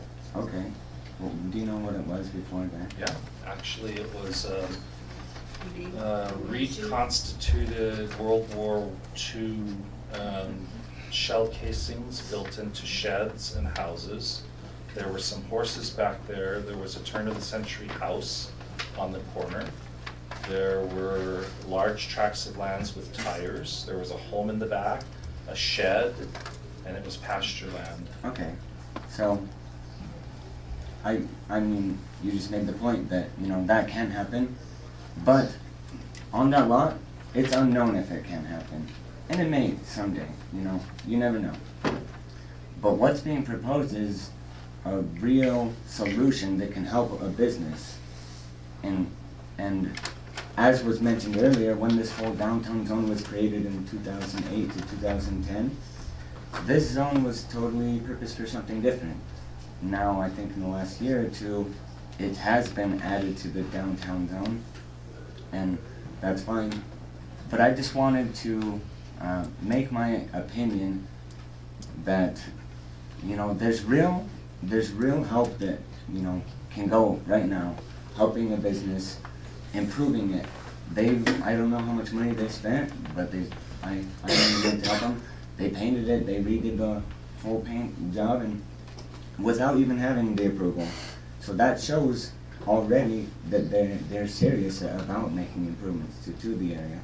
So I just did want to make my opinion that help can be real. So. We acknowledge that. I think they've done a fantastic job with the building. Okay, thank you. Jim Wilson, 559 East, 2600 North, Provo, Utah. I'm currently one of the owners of ATOP Auto Sales, and we're trying to partner with Steve to have this project approved. And I just want to make a couple of comments. Number one, the property there would make a great car dealership. Obviously, car dealerships that are successful have to have a nice looking area, and our goal is to do so. Steve is in an awkward position because he doesn't own the property, although he has the option to buy it. So he can't tear the fence down, and he's limited in the amount of improvements that he wants to do right now because those will be money that he'll put in that may be lost if he doesn't exercise his opportunity to buy. My question is, let's assume that we were to make a commitment now to do those improvements, that all of a sudden we had a windfall of money and want to go ahead and improve that. Would we have the assurance that it would become a car dealership? Not necessarily. Does the cart come before the horse, or how do we know? It's still the cart before the horse. So we have to improve and then ask? No, the first thing that has to happen is the city council needs to determine whether they're going to allow car sales in the downtown village zone. That's the first thing that has to happen. And at the moment, they've been extremely hesitant to do so. No car dealerships exist in the downtown zone, and a lot of effort has been placed to define why. And so that's the first hurdle. I understand that. Yeah. Even though we have car dealerships right across the street and so forth, I understand that the zoning is such that this does not comply with that. However, we would love to improve that property, and we would love to do everything that we can, but we would need to know if we can put a dealership there. Otherwise, it's going to stay like this, or even it could be worse. Unless somebody else comes in and wants to. That's right, but that's not likely to happen because Steve is he's an auto mechanic, a repair shop, with the hope of buying the property. And the property's not going to improve for several years. Is that a safe statement? For a long time. And if you want the appearance the way it is now, so be it. But we would love to come and improve it and take care of that for you and have a up and running business. We've been in business for 40 years. Our car lot is over in Orem. If you want to drive by and see the kind of car lot it is, feel free to do so. It's 14th North and State Street in Orem, ATOP Auto Sales. If you were to work with Ken on a new car sales thing, and you had some kind of really nice plan that showed how to fit with the village zone, that might be something that the Planning Commission and the staff would get behind and then bring it forward, presenting it differently. That's not what's being presented this evening. Okay, I guess I need to get with Ken, Yeah, and I because we think all need of to that can be understand done the on process. paper. We would love to come into this area. Sure. I think that's a good spot. It's large enough for us. We won't be overcrowded. But obviously, before we start putting money into this, we need to know what the end result will be. Right, and that's why I suggest you visit with Ken about a different approach. Okay. I remember last time we spoke, we were told, well, the overlay is the way to go, and that was the approach to take. But now you're talking about some sort of different approach. Is Well, that what we're correct? talking about is the council really has not expressed interest in allowing just car sales in general. Right, I understand. And because right now it's defined as used and new.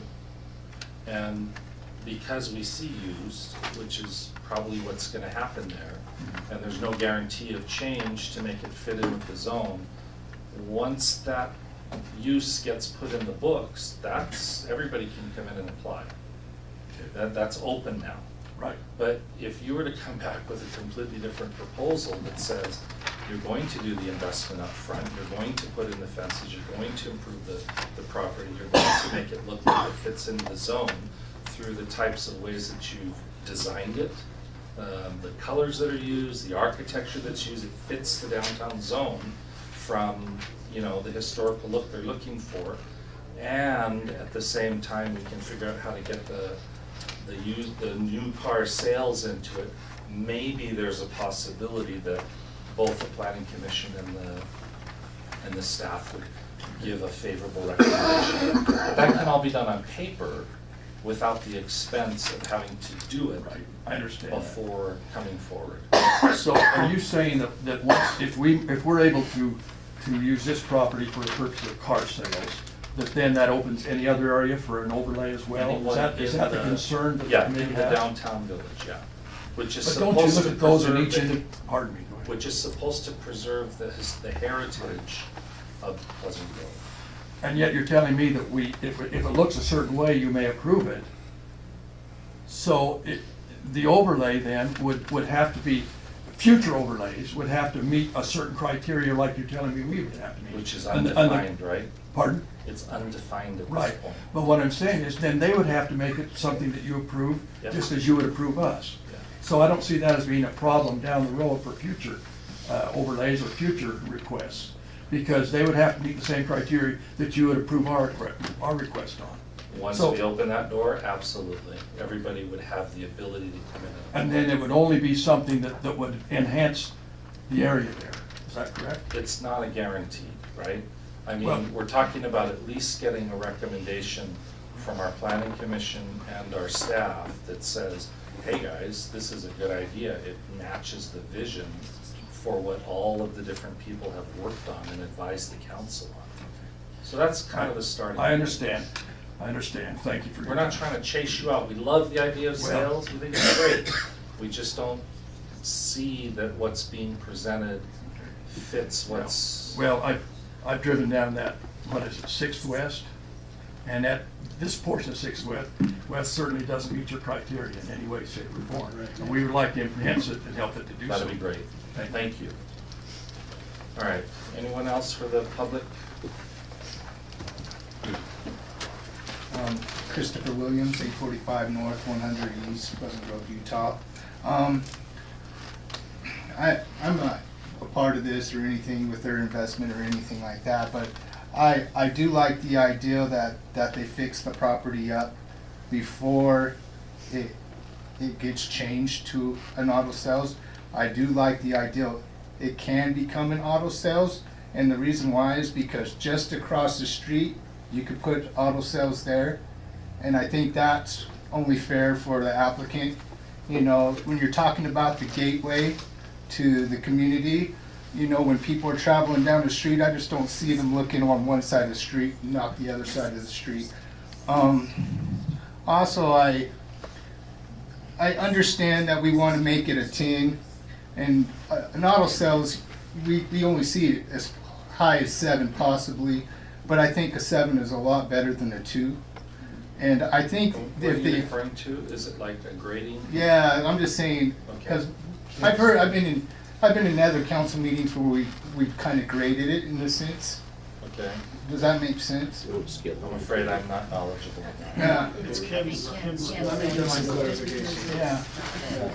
In earlier meetings, Okay, we talked thank about, you. okay. I thought this was a technical term I was missing. Sounds like you got it, but let me just for everyone here, explain where that came from. In previous meetings, when the original request came forward, from staff's perspective, we were looking at, if we were to grade the current look and situation of the property between 1 and 10, what would we grade it? Well, we stabbed at a number, maybe 2 or 3, because it's not in good shape.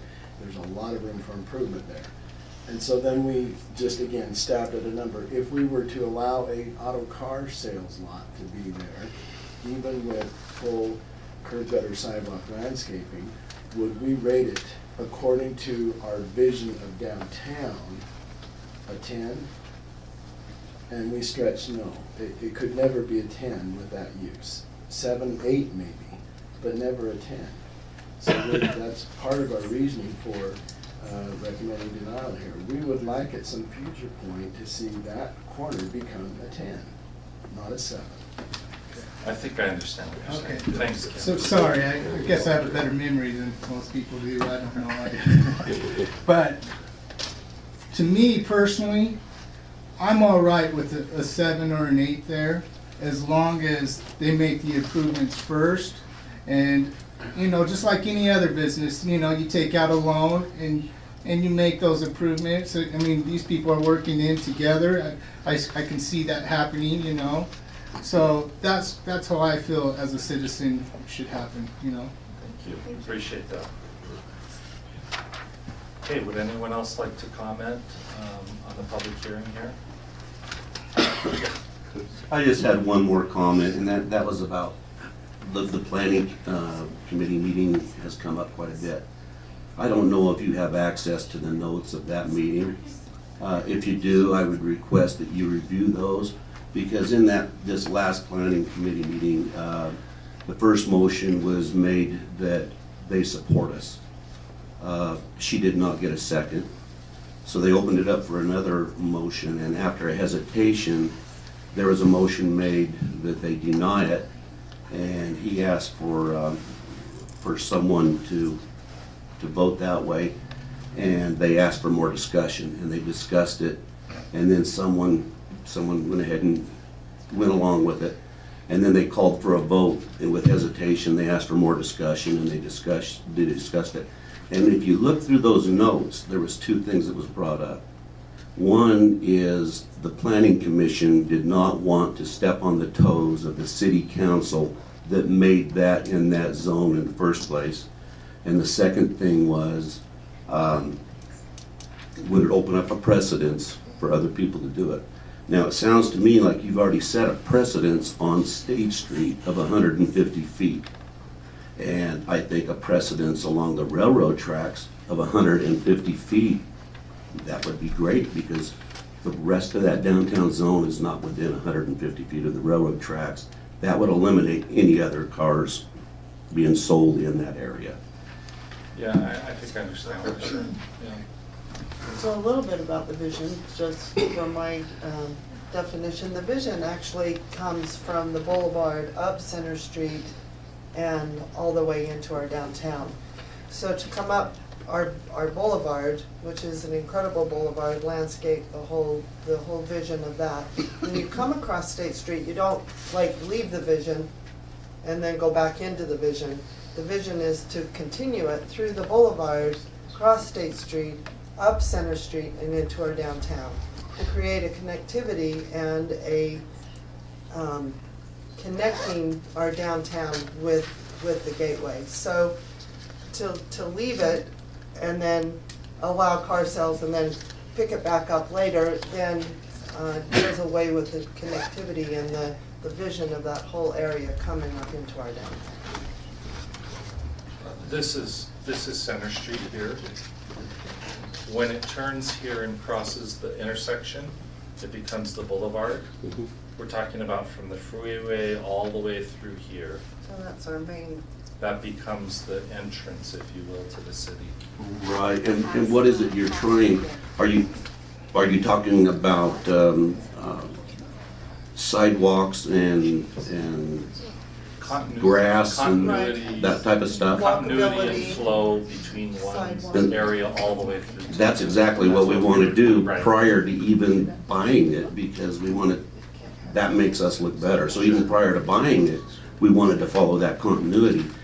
That area that you see where the cars are, between that and the railroad tracks is now graded out, but that was a weed patch. This one here? Yes, and what my thoughts were is you've got just over to the east of that, you've got on that corner there, a beautiful garden that you plant every year. Oh, here. Yeah, on the corner. To the west. And that's what I wanted to do right there until we do the purchase, is go in there with railroad ties, put it in, put a little grass around it, follow the same program that you made on that corner until I do the purchase, and then have to do the sidewalk and that type of stuff. But I thought that would be beautiful in front of a used car lot. So I see your idea of the continuity in that, and I'm willing to go along So with you that. understand that that's not what was presented tonight, right? No, I'm just telling you that that's part of our plans of where we've already started with the painting Okay. of doing that.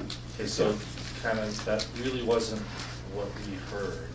What we heard was improvements would come over the course of a 3-year period after you demonstrated success for your investors to put money into buying the land and then improving it. Well, according to Ken, was it $30,000? I think it was $30,000, that I can put up to $30,000 worth of improvements in before I have to meet the full thing. Pardon? I think at 50,000 you have to pull a permit. At 50,000? But he's talking about what he's willing to put in. Well, what I was saying is, so what I was saying is, doing all the improvements we can underneath that until I buy the property. At that time, then we're talking about the asphalt and the permanent upgrades, the resurfacing of the building, and making it look just like the rest of the area around there. Actually better than across the street, but the rest of the area around there. We're sorry to drag it out. I mean, that wasn't the intent, but we're trying to take the time to I make sure appreciate you don't that. feel like we're just saying, no, goodbye. That's not the intent. I'm gonna take a risk here and say, if you were to throw a 1920s station in there, pristine with the white wall tires and the whole look, you'd probably get a different opinion coming from everybody that was looking at what you wanted to do. I've got But a as it 37. as it stands right now, we're not seeing any improvements. Does that make sense? Okay, nothing that's been proposed has said, yeah, this really looks like it fits in the turn of the century look that we're trying to achieve with our city. Well, we'll be glad to sit down with Ken and maybe give him some drawings and There show you him go. what we're Maybe looking just at doing. freehand and kind of brainstorm. Yeah, yeah, and maybe if the council can see what our goal is there, then maybe we can come together on that then. Thank you. Okay. Okay. All right, anyone else in the public hearing? Okay, we're gonna close the public hearing, bring it back up here. Any further discussion? So what's happening? So you have an ordinance in front of you, and you have another ordinance in front of you. We had a long discussion. Mayor, did Ken go over the planning commission recommendation? Did I miss that? It's in our packet. Okay, then Thank you. But it doesn't sound like it was unanimous. It was, I think, 6-1. Okay. Recommended to deny. So, I'd like to make a few comments during the council discussion portion. If we could go back to the zoning picture, that would be helpful for me. Is that the up and down? Down there, Up, down, or up. forward. See, Or up, down. goes back. Okay. I agree with a tremendous amount that's been said over the last hour. I think that there's a, let me preface by saying I'm an advocate for property rights. I'm an advocate for incremental improvements. I don't think we have to have every bit of improvement instantaneously. And I'm an advocate for business and seeing some sales in our city and seeing things work out in ways that are effective and good for everybody across the city. So I like a lot of what I hear the applicant offering.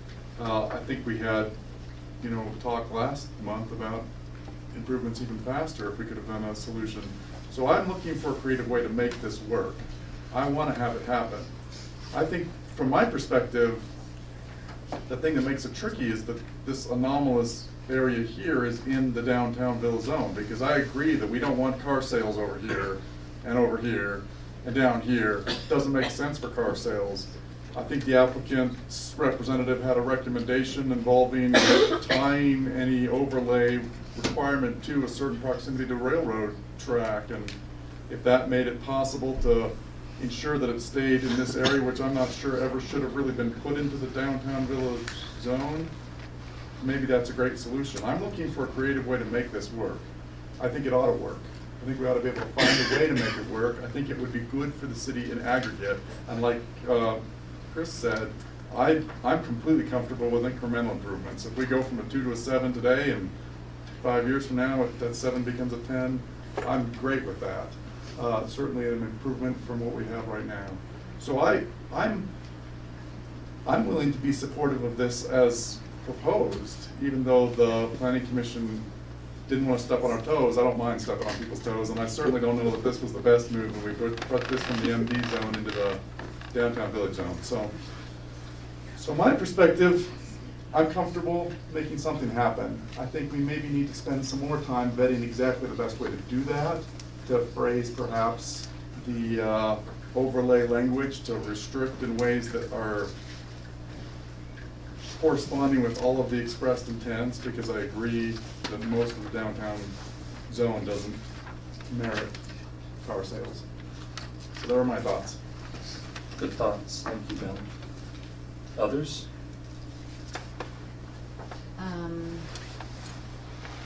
Boy, I've got a lot. It's very difficult for me to sit for a long time without saying something, isn't it? No comment. Well done.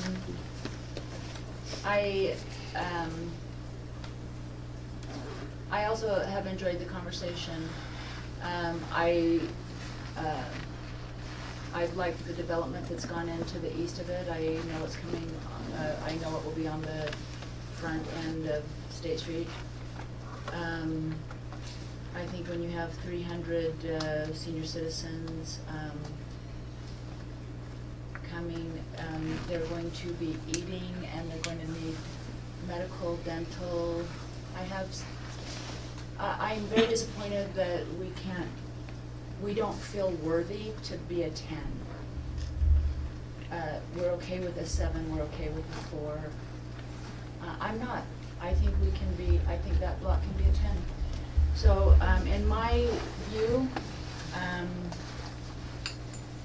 I think that auto sales have been deliberately omitted from the downtown village zone by the planning commission, the downtown village committee, the advisory board. I think for years the vision has been from the freeway to our park, and I'm okay with auto sales down in the Grove district, but I think my downtown, I'm okay to wait for a 10. So there's my thoughts. Others? Sure. Mr. Toll, thank you for coming and going through the process. I think you probably know how I feel, because I was on the Downtown Advisory Board. I put a lot of hours into this. It's just, Ben may feel that this is out of place down there. I don't. I think once we open the door to auto sales or used auto sales, and again, Mr. Toll, nothing issue. If it doesn't work out, we've opened the can of worms, right? Because now everyone can come in, or what's going to happen, or you could sell it with that use, different variations.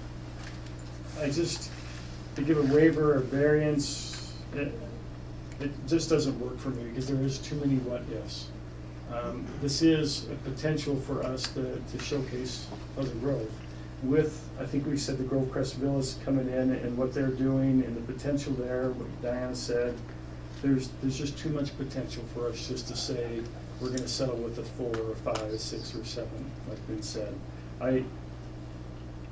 Auto sales are great, right?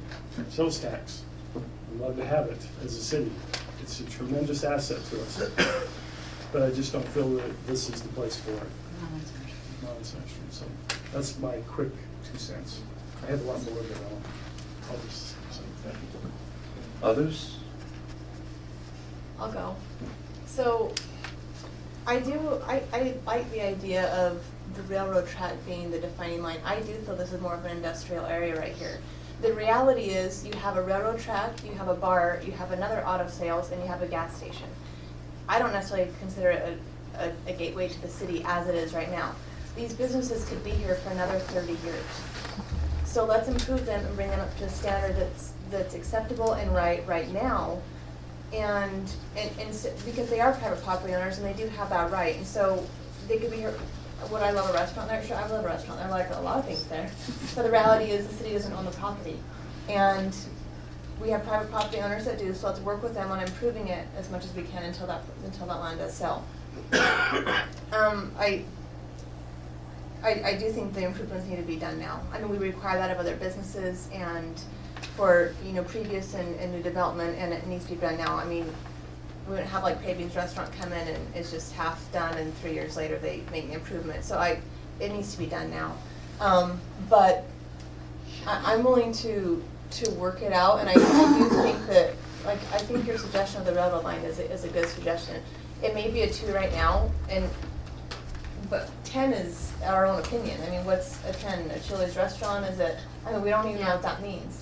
But if we can go from a 2 to any improvement at this point would be better than what it is. But I feel the improvements need to be done now because we require that of other businesses in the city.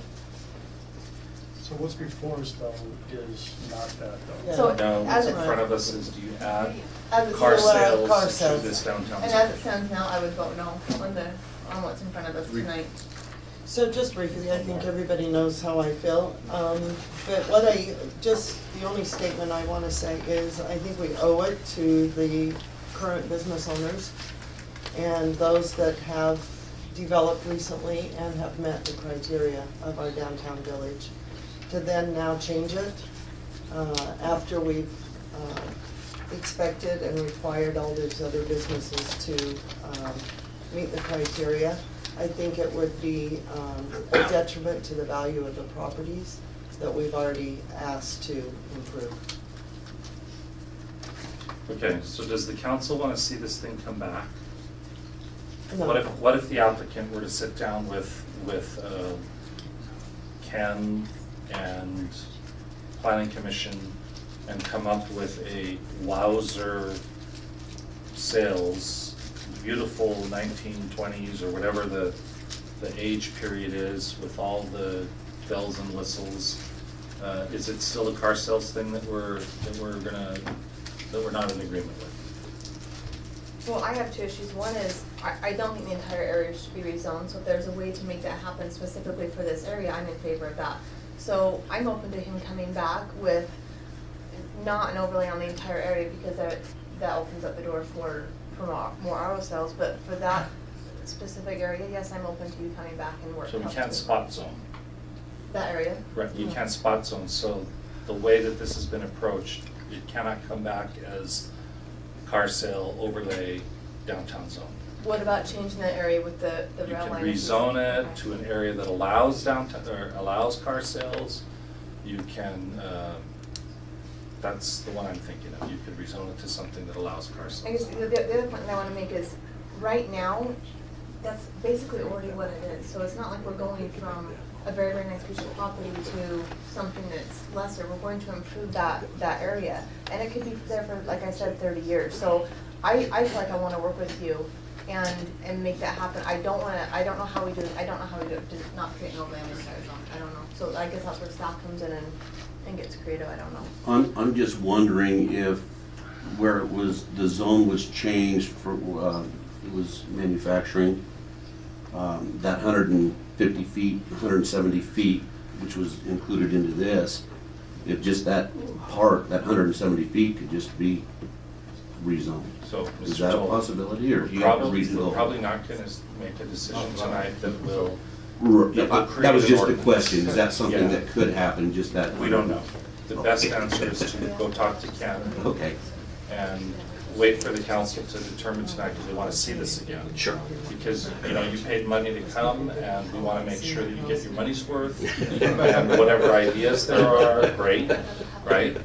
We don't want to just shut it off. Right. They need to understand where the council's at on what's in front of it. Okay, are you folks ready to take action? I'm happy to see this again, happy to continue it. I'll make a motion to continue it. Okay? I make a motion that we deny it, or So, do we have to let that who one fail? made the motion first? I made the first motion. I Okay, move that we Ben. continue item 9A, a public hearing to consider for adoption on ordinance 2015-47, creating section 1013C automobile sales overlay in the overlay zones chapter of Title 10 in the Pleasant Grove City Code.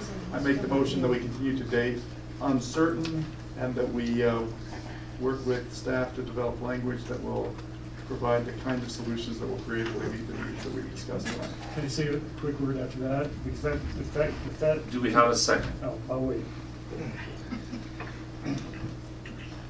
Motion dies for lack of a second. Okay. Did you have more discussion? No, just because if we continue, that means we're okay with the overlay spot zone, so that's why. That is correct. Okay, so go back. So, because I will second if it's to deny the current proposal. So the motion died because of a second. Do you have a motion? I mean, I will second. My motion is to continue the item. I'll make the motion that we deny it. Okay, we have a motion to deny. I'll second that. Okay, so we have a motion by Sid. We have a second by Eric. Motion is by Sid. It was by Cindy. Cindy, sorry. Sit in separate places. We have a motion to deny by Cindy. We have a second to deny by Eric. By voice, Cindy, Yes.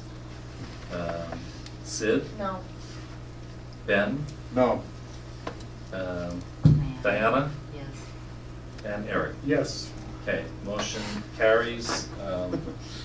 Ordinance 2015-47 is denied. Does that mean you can't still go back? You can still talk to Ken about a zone change or other possible solutions, but this particular. So the council's clear, they do not want, well, it's 3-2. They do not want an overlay to allow car sales across the entire downtown zone. Make sense? We understand. Okay, thanks. Is there a need to take action on the second one? No, because it's moved, it can't. Continued, okay. So it's not continued, it's just not effective.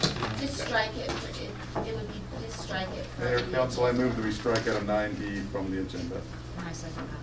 Okay, all in favor? I make the motion, we pass the goodie basket down. And I second that motion. I second that. Did that just get hung up over here? Thank you for your time. We appreciate you bringing that forward. I think the council actually was pretty clear. That's actually good. It's better than just sending you off and giving you a hope to continue that same plan. Well, I must say that working with Ken and the help that he has given me, I have appreciated it, and I think that he went actually above and beyond. He tried to actually see if we could legally do the 3-year thing, which the city attorney decided that they couldn't, and so that's why it was presented this way. But Ken really did put forth an effort to help me and work with me, and I want to say thank you, Ken.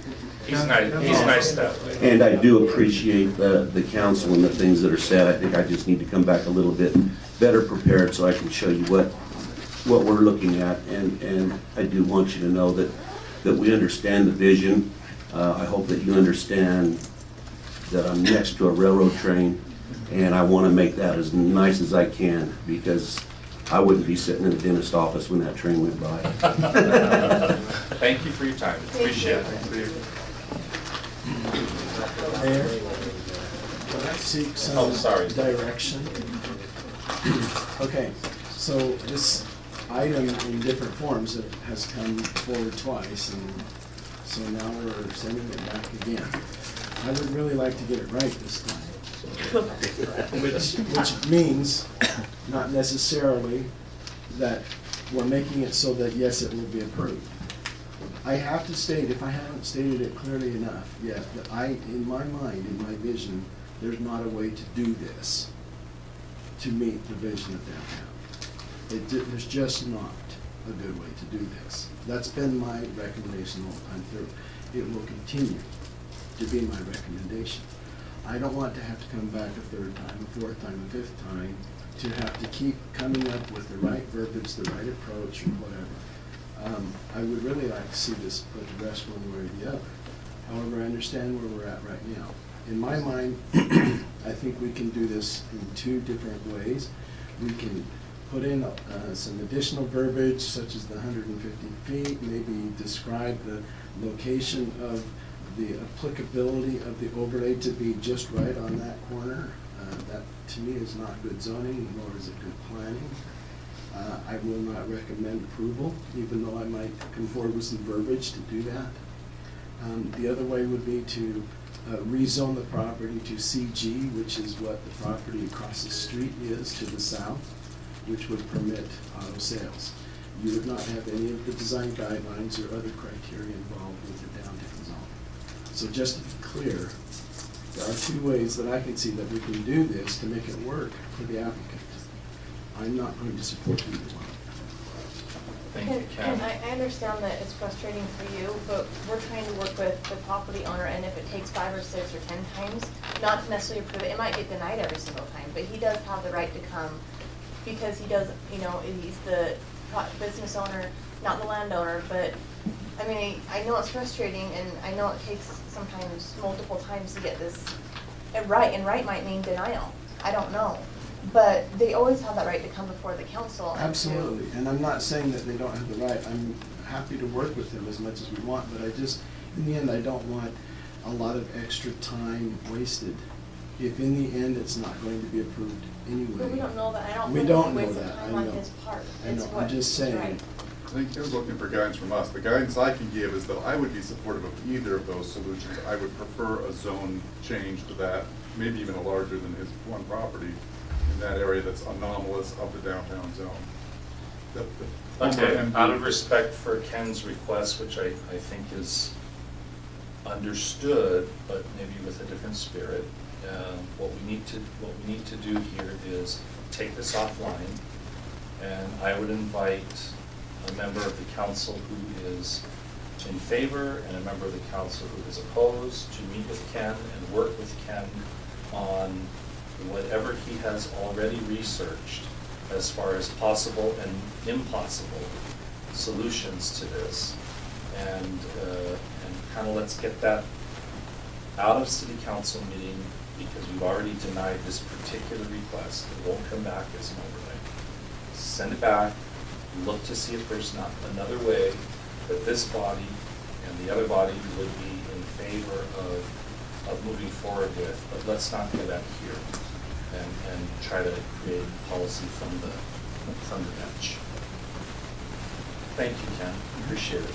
All right, action item ready for vote. Item 10A is to consider for approval a two-lot final plat called Bullock Estates, consisting of approximately 1.28 acres on property located at approximately 1419 North, 100 East in the RR zone. Thanks. Familiar faces. Who's presenting? Yes. Ken, let's just start out. Are you in favor or not in favor? Be honest, Ken. Be honest, Ken. I'm in favor of it. Okay. Well, we We can want start the with Bullocks to come That's back easy. and back and back. There's no overlay on this. And I make really good pies, Ken. Oh, well, I'm not sure if I'm in favor. Just kidding. All right, so this is a fairly simple plat. This should take a lot less time. The Bullocks have property on 100 East, just south of the Manila Park, and they have had this property, which is in the it's in the RR zone, but they would like to subdivide it. They have more acreage than they need for the minimum lot size there, and they do have already a prepared roadway that leads to the back portion of the property. They'd like to subdivide this property, and it has gone forward to Planning Commission in a preliminary plat, which was approved, and it's just as such, so that we create a flag lot to the back end of the property, and their existing home would be on the front lot there. It doesn't meet all the minimum requirements. I apologize, it looks like we've got an overlap of lines here. This is the actual division line between the properties, and this is the actual western border. The other lines are not correct. But it does meet all of the ordinance requirements. Our vicinity plans for development of future properties or subdividing future properties, which will give guidance to how properties can develop and where roadways should be, does not take this property into account because it's just one single deep lot, so there is no other division ability here than to create a flag lot. So with that, staff has reviewed this and we recommend that it be approved. Question? I'll make the motion. No, wait. Let's do discussion. I just have a quick question. It's for curiosity. Will you have access to 50 West, or you don't want it? You want to leave it back there? I'm just curious. Putting a private gate access in with electronic, no. Straight up. Yeah. So the intent is to build another home there? Yes. All right, questions for staff? Any questions for the applicants? Okay, bring it back up here. I'll entertain a motion. Make a motion that we approve a two-lot final plat called Bullock Estates, consisting of approximately 1.28 acres on property located approximately 14 acres north of 100 East in the RR zone. I'll second it.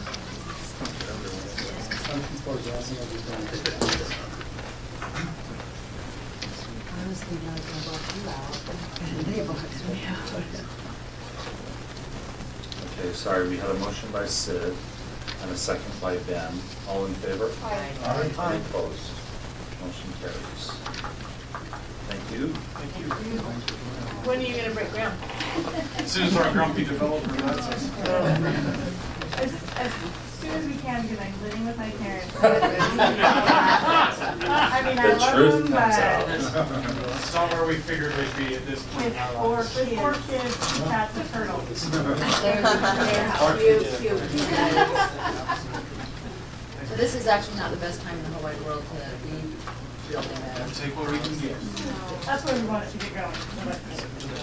Yeah. Okay, items for discussion. 11A is a 3-year coordinated road maintenance plan, and this is presented by Director Beaumont. Marty? Beaumont. Beautiful mouth.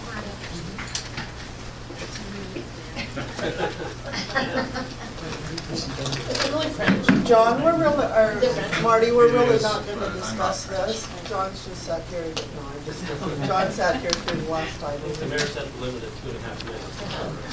Public. I've been threatened many times, or wondering if this was going to be continued or not tonight again. I'm surprised this is not like an 80-page bound. Okay, any There is questions? a good reason for that.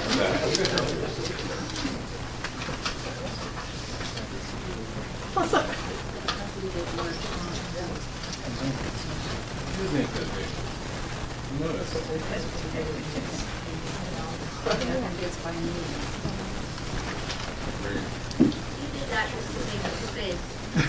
Yeah, I wanted it to be at least 3. It's an old research paper here. I've pulled it many times. It's good to be before you. Just, can you hear me now? Good. If there are any hard questions, John Goodman's here. So, he's here. He was a big part of this planning effort, as well as Greg and the guys down at Public Works. He kind of coordinated these things, as it's called, the coordinated road plan. And so, I'm glad to be here, actually, to be able to present this. I was ready 2 weeks ago, and I feel like I can get this off my chest and move on to other big problems that we have to deal with. So, the purpose of this, at least in my mind, and it could be different than what's in your mind, and that's okay. And we can do something different if you feel differently about this.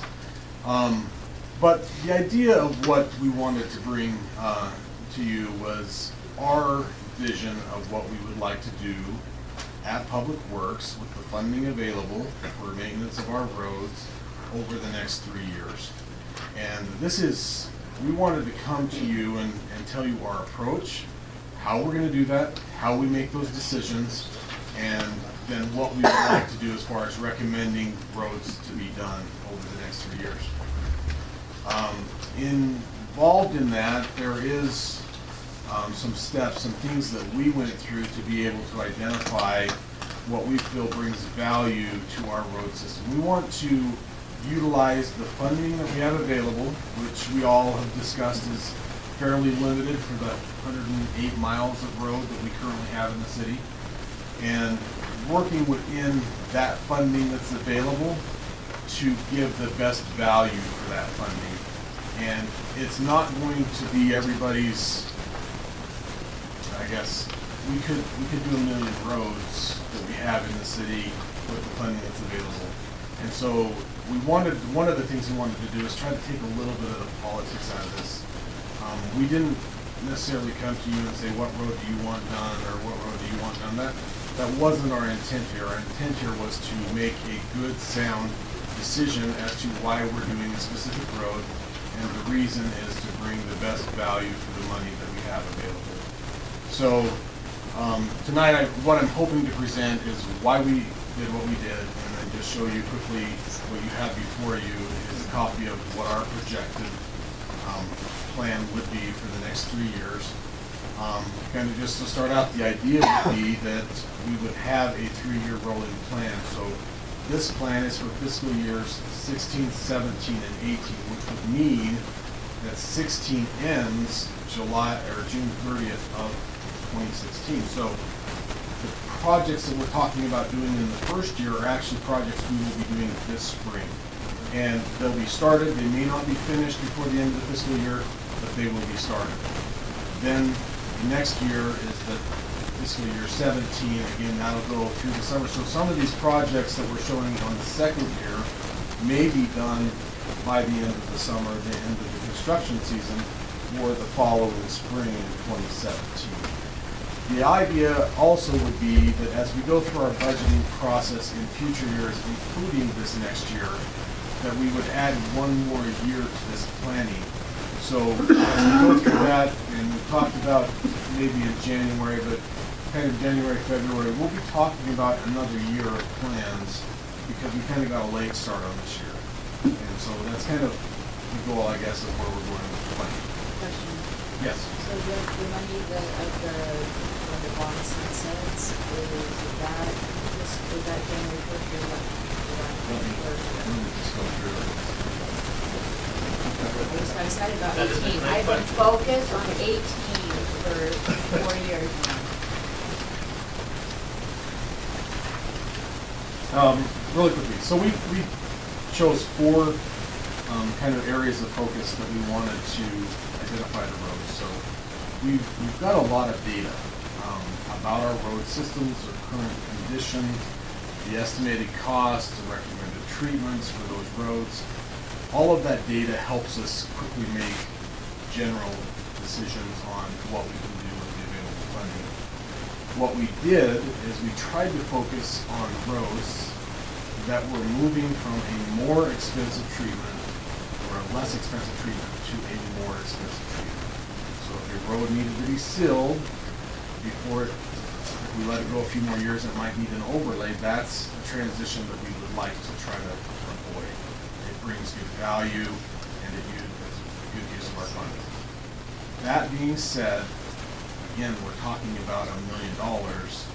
We should be discussing maybe a little bit more than that so that we can address some of those needs. So we're talking about we might have 50 roads to do and we can do 5. So those discussions, but we feel like the roads that we have selected are the good roads that are making that transition and they are the right roads to do. Could there be another 10 that we could do that are very similar? Yes. But we feel that these are good options for us to do. Second item, coordination with the utility projects. We sat down. What page are you on? Sorry. Page 2, first page. We're under the purpose, the second item, focus on roads where we can benefit from coordination with utility projects. Back up.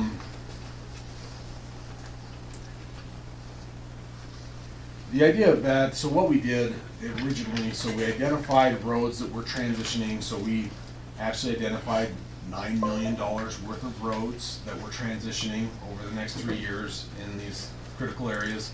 And then we said, okay, which of those roads are potentially going to have utility conflicts? And we went through and identified those roads. We met with Greg and the utility side of things. John Shees helped us out with all the master plan coordination and sat down and tried to identify those roads. What we did is we said, if there is a road that we've got a planned utility project under that road, then there is a benefit for us to try to team with that road in doing the road improvements as well. We save the value. The utility, somebody's got to pay for it. The utilities are going to help pay for a portion of the reconstruction of that road essentially in the end. And so we gave precedence to some of those roads, and you'll notice that in the plan, that some of those roads are selected because they had a planned utility project that was in the near future of it. With the limited budget, we tried to focus on roads that had a higher traffic volume. So we went and identified both minor local roads and major local roads. And there are still some, but for the most part, we tried to focus on those roads that are going to bring the most most benefit to the most number of people. Now, as our budget changes, let's say that we are able to get more funding, our approach may change slightly in that we could maybe try to do a couple of the minor local roads each year and still be able to accomplish our goal of affecting the most number of people, because that's been a big concern, and we've heard that. It's not that we're ignoring that, it's just that we can't, it's hard to logistically, with the funding available, say it makes sense to do this road here. Now, if there was a utility line needing to be replaced under that road, that might say, hey, that's still a priority, even if it's a minor local road, just because we're trying to gain the benefit of the utility project with it. And then the last item is we wanted to do a variety of treatments, so you'll see that we're doing seal coats, we're doing overlays, we're doing mill and overlays, and we're doing reconstructs. So there is all types of projects, so we are doing a variety of projects in the selection. Now, Diana, you asked some questions here. I'm going to try to zoom in here and see if we can. Oh, jeez. Love it when that happens. Okay. So, just to walk through what this means, this table set up. This $1.5 million available in 2016 has been discussed in previous meetings, that why do we have money sitting available for streets? It's because we've stocked up over a few years and not utilized that funding completely so we could do some bigger projects. We're now showing, we're going to show how that's all going to be used in the next 3 years. What we're proposing to do is in this next, by June 30th, is to use about $720,000 of that $1.5 million. So fiscal year 2016 would use that amount of the 1.5. We would have, we're anticipating about 1.08 million in Class C revenue this year. We've got the 195,000 of general fund transfer. And then this bond payment amount, that's the anticipated bond payment amount this year of $768,813. That gives us $1.23 million to work with. What we're doing and what we've done is we've planned for, $1.1 million of projects are shown in this plan. The other $130,000 of that is what we felt we needed to have on reserves to work with within the department. We've got salt that we buy with that, striping, signs. John has corrected me, we don't do signs out of this budget. Crack sealing, patching, coordination of development work, other things of that nature. So altogether, what we're showing is at the end of the year, we should still have about $780,000 left in that Class C reserves where we started at 1.5. Yes? Does your Class C revenue include any increases coming from the gas tax that the state implemented? Great question. So right now you can see that we've got approximately 1.083 on the Class C. Next year you can see it's 1.172. We've got about a half a year of that gas tax built in there. The next year we actually will see more income because of the gas tax. So yes, it is our estimated income. So 1172 represents a full year with the new gas tax. That's what our anticipated. And that's what it kind of goes forward with. Okay. So then jump to the next year, it kind of just falls right down. Of that remaining $780,000, we're proposing to use $730,000. Yeah, that's a half a year's of that. The gas tax doesn't go into place till January 1, 2016. That's why there's only half a year. So we're in fiscal year 16 right now, but we're not collecting the new revenue yet. So the 108 represents half of that That's increase, right. and then the 117, 172 represents a full. That's correct. Okay. And that is July 1st. Well, for the full fiscal year of 2017, we'll have the full 1 year's worth of revenue. So that comes in, I believe, every quarter. It's not, we aren't going to have this much available to us at the beginning of January 1. July 1. It's gonna be coming to us in installments, and then we'll utilize that funding. And that goes straight to Class C, it doesn't go through, it's not a general fund transfer? No, it's Class C. This kind of just follow the same thing down. Of this remaining 780,000, we're proposing to use about 730,000 this following year. You got the income from the Class C, general fund. This is our bond payment in that year, about that much available. Again, we're trying to keep about 130,000 left, so we'll be spending about $1.2 million in projects in fiscal year 2017. That leaves us, of that 1.5, about $50,000 left. The following year, we're showing that we would utilize 49.5, and it follows down. Now, one thing you'll notice is that this year we only have a bond payment of $556,000, and that's because we pay off the bond through that year, and I believe it's March or so of that 2018. Big dance. So why we're not concerned about this going to $437, which is very probably not correct, but meaning it's a low amount. It might be zero, it might be $200, but in the end, why we're love this. I gotta remember to change that.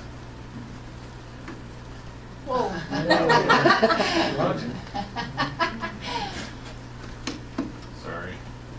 Don't want everybody to see my password. I lost at basketball this morning, is that what your password was? Oh, Lord, let's not go there. Okay. Anyway, so when we get, why we're not concerned about that $50,000 and going to zero essentially in the future years is because now we will have that bond payment money available to use in the following years, and that will help our kind of budget scenario. So as we start looking at our fiscal year 2019, which will be in this next budget discussion, then we'll be able to utilize the funding that we were putting towards that bond payment now into the future monies. So we feel good about that we're still going to be able to have projects in this range every year under the current budget schedule. So beyond that, I don't know what detail or questions you have that you would like to know. But there's the next 6 pages. Let me just go to, you'll see here we've got fiscal year 2015-16. So that again would be June 30th of this year. These are the proposed roads to be done. If you go to the next page, we have the budgets for each one of those roads. One thing I would ask that you be a little bit open to how this approach is done. So these are conceptual costs. We looked at the roads. John and I drove down every one of these roads. We determined what we felt was the right treatment to be done.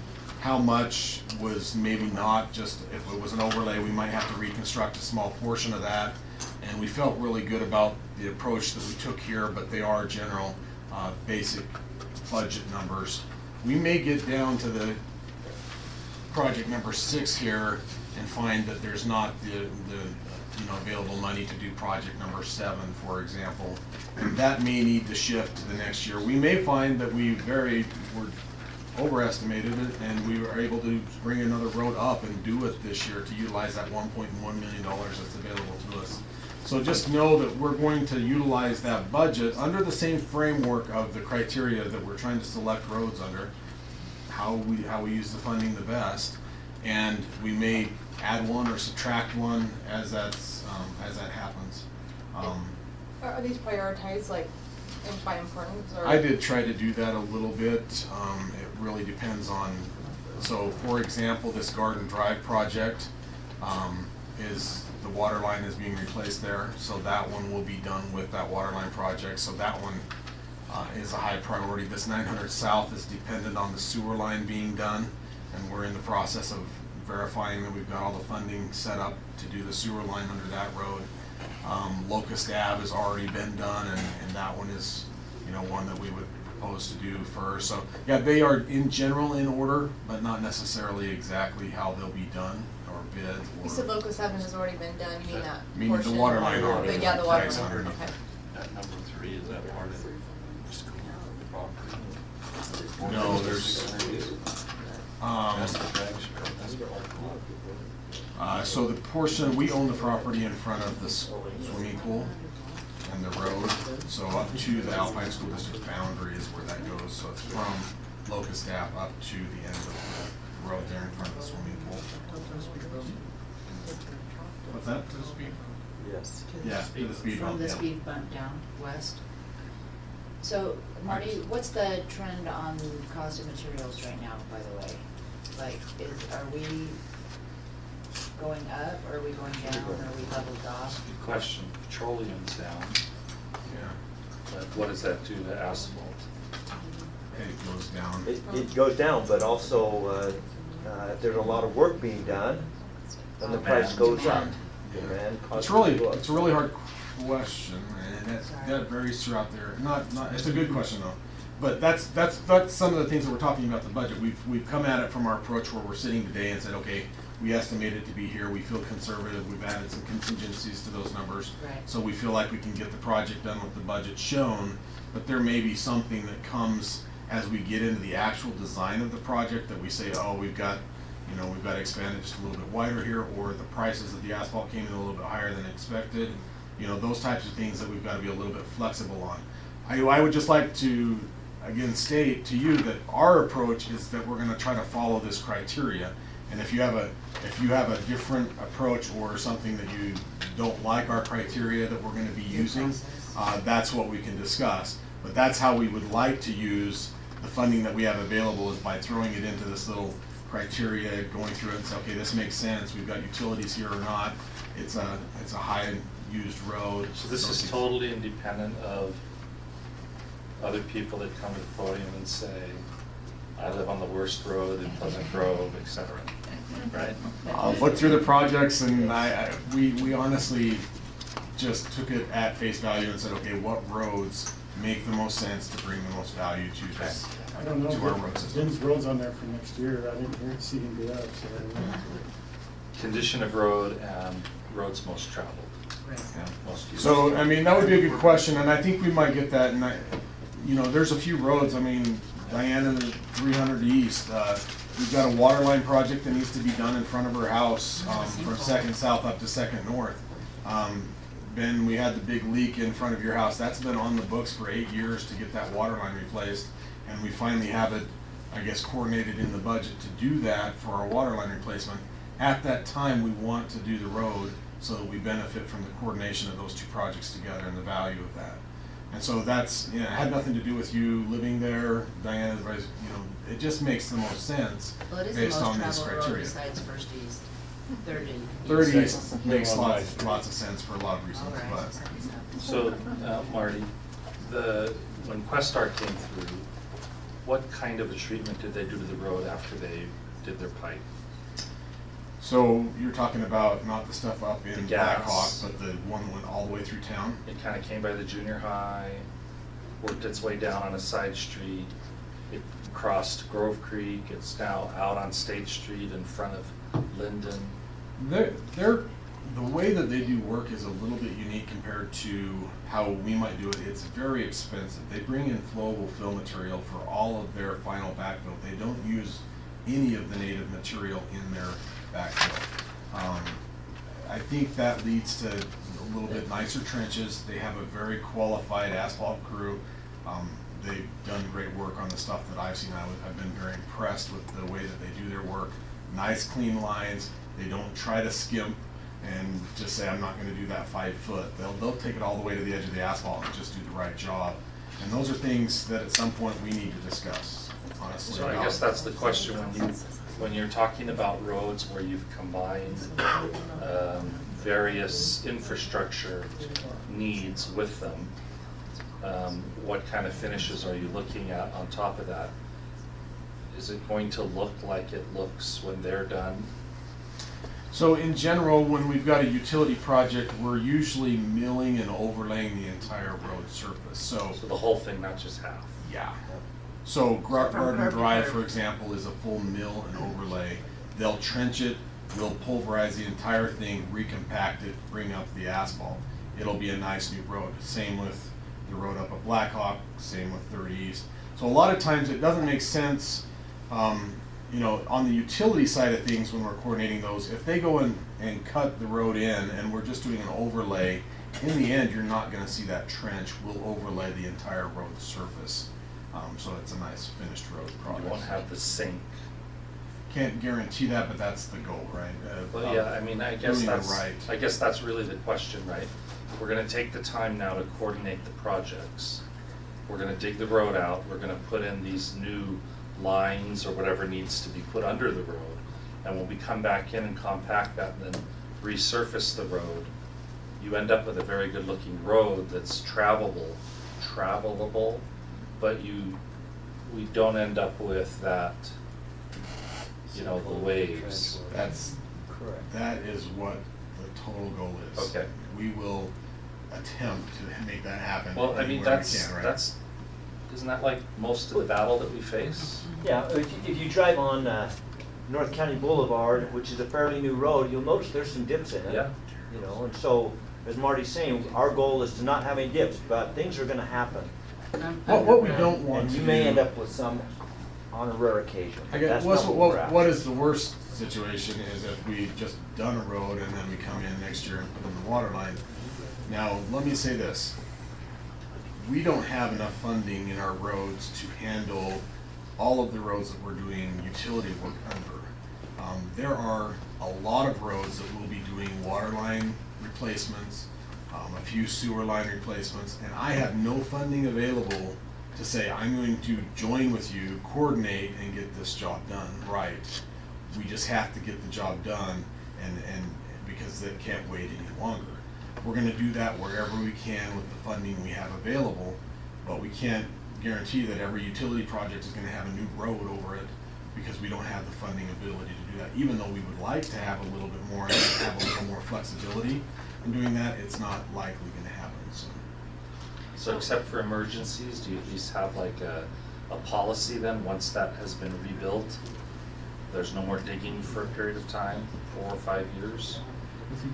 At one point, there was a 3-year That's what I moratorium. said, except for It emergencies. is still in the ordinance. So I think there's a 3-year moratorium. And you wouldn't cut that road.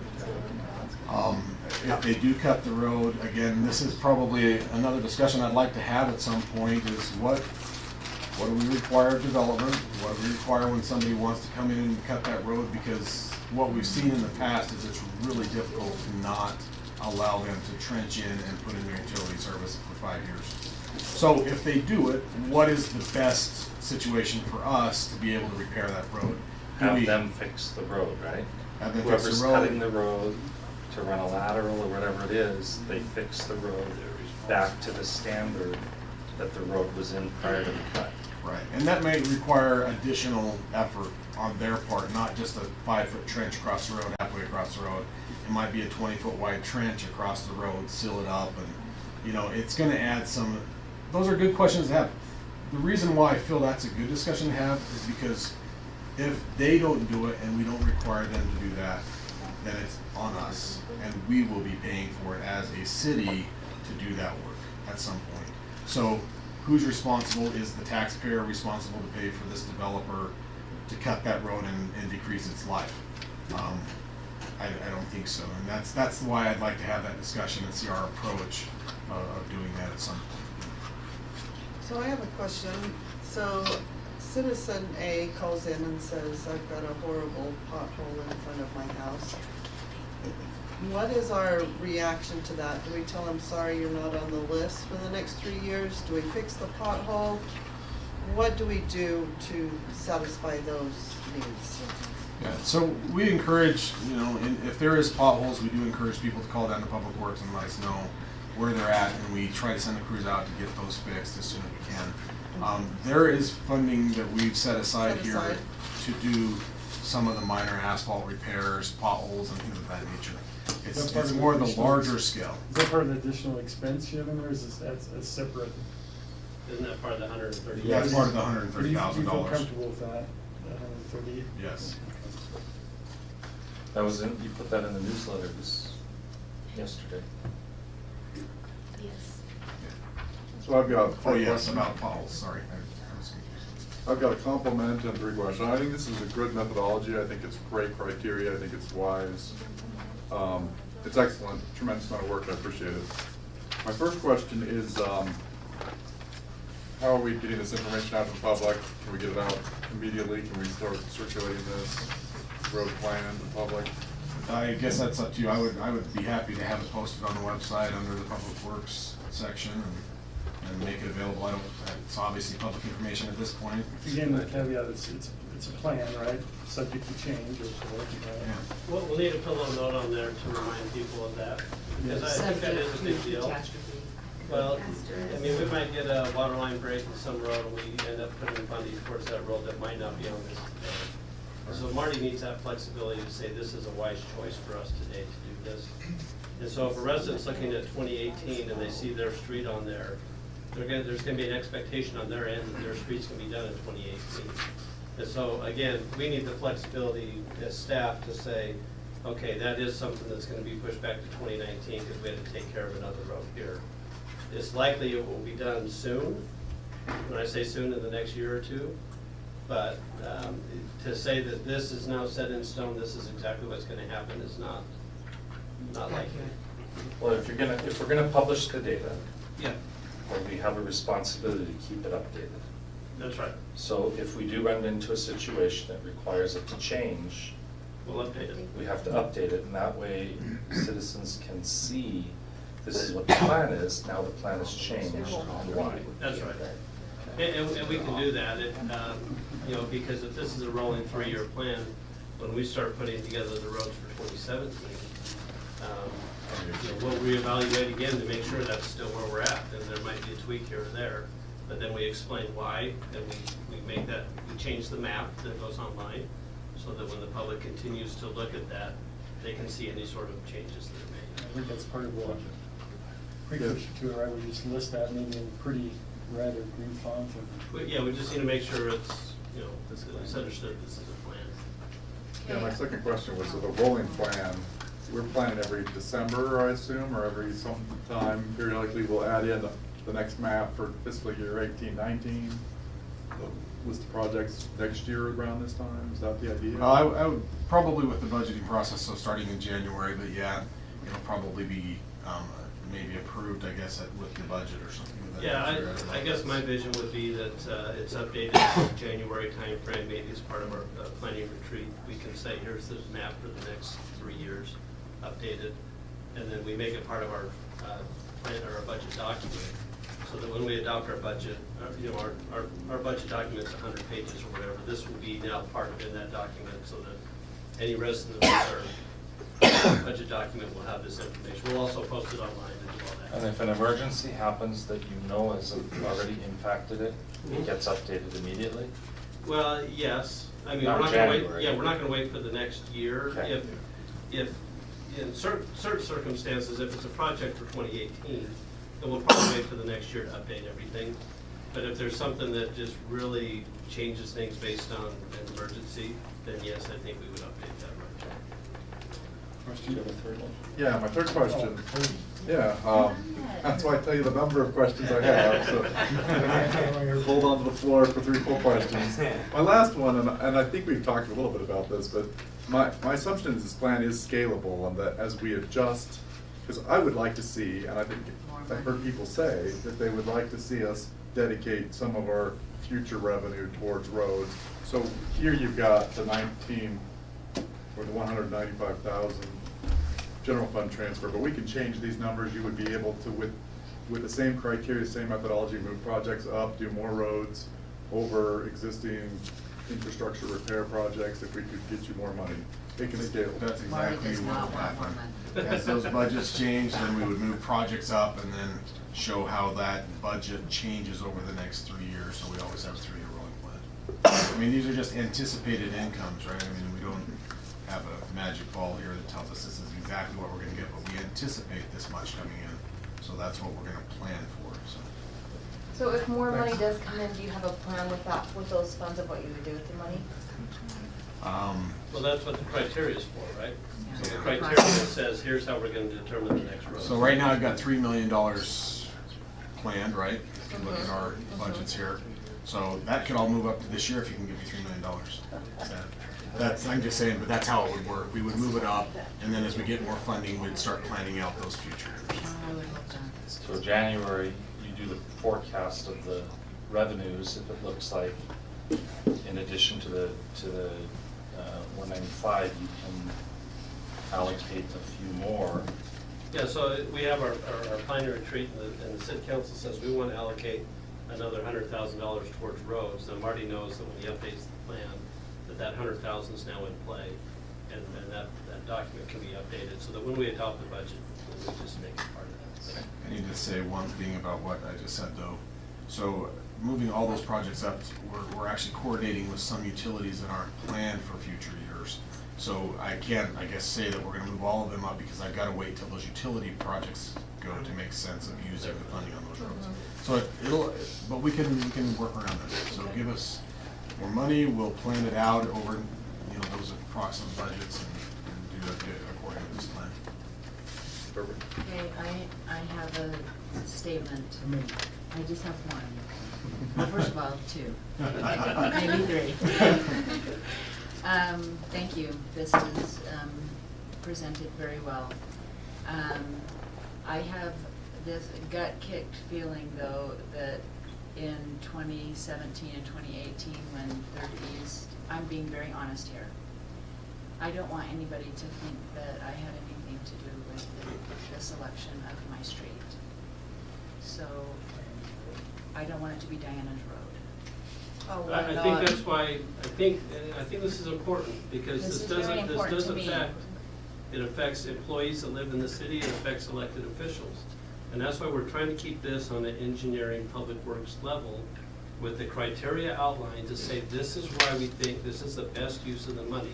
So that if there is criticism that comes to say, you're fixing the city council member's road, you're not fixing my road, we have the document that says here's how we're choosing. Now, people can still criticize and say whatever they want. I think we just have to have an understanding that those that are actually implementing the process, that it's a fair process. And so, yeah, we don't want it to be Diana's Road, Ben's Road, Eric's Road, the Mayor's Road, whatever. We're really trying to just make this an administrative document so that it can be handled and done, which we think is the best value for the money. And we have the. I needed that to be stated. Yes. Because I don't want. Was that 1, 2, and Eggs. 3, or was that 1 and 2? Yeah, stop Okay. counting, I'm done. And Do you have a comment? where it says the previously gathered information by JUB engineers, and the completed 2012 subsequent roadway modeling data, is that, I believe that's online, at least one of those, but is the previous JUB study online as well? Because if we can reference back to that, that would be helpful as well, that's on the website. Yeah, so I believe that's still on the website as far as the PCI values and the effort taken to be able to management. identify what those current conditions But I don't know are. if the first one is, it was done several years ago by JUB.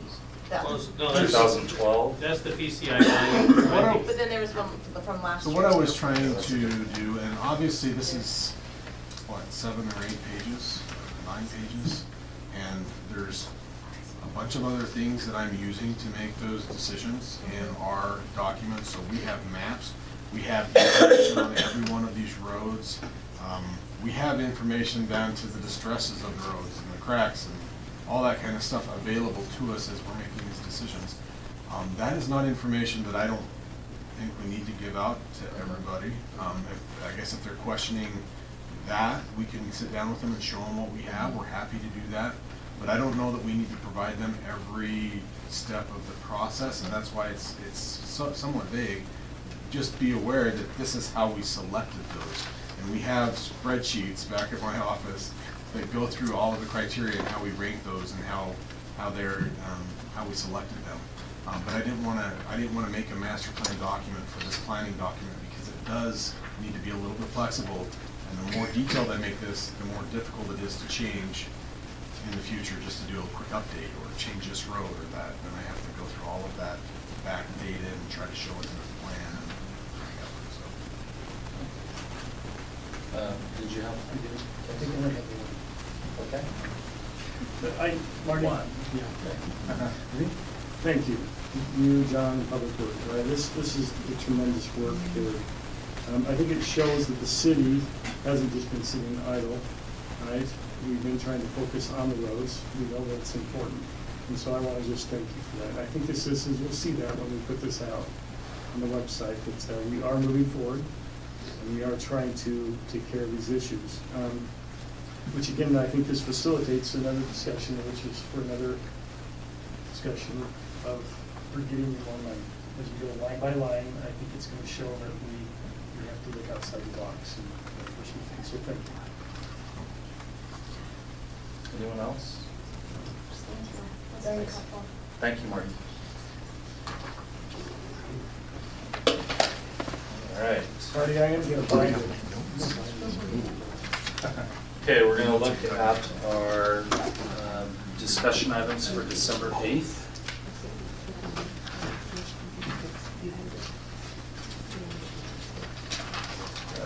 We will have a presentation by Kevin Bischoff and Jeff Edwards from EDC Utah. 9A is a public hearing to receive comments on the fiscal year 2015-2016 budget amendments.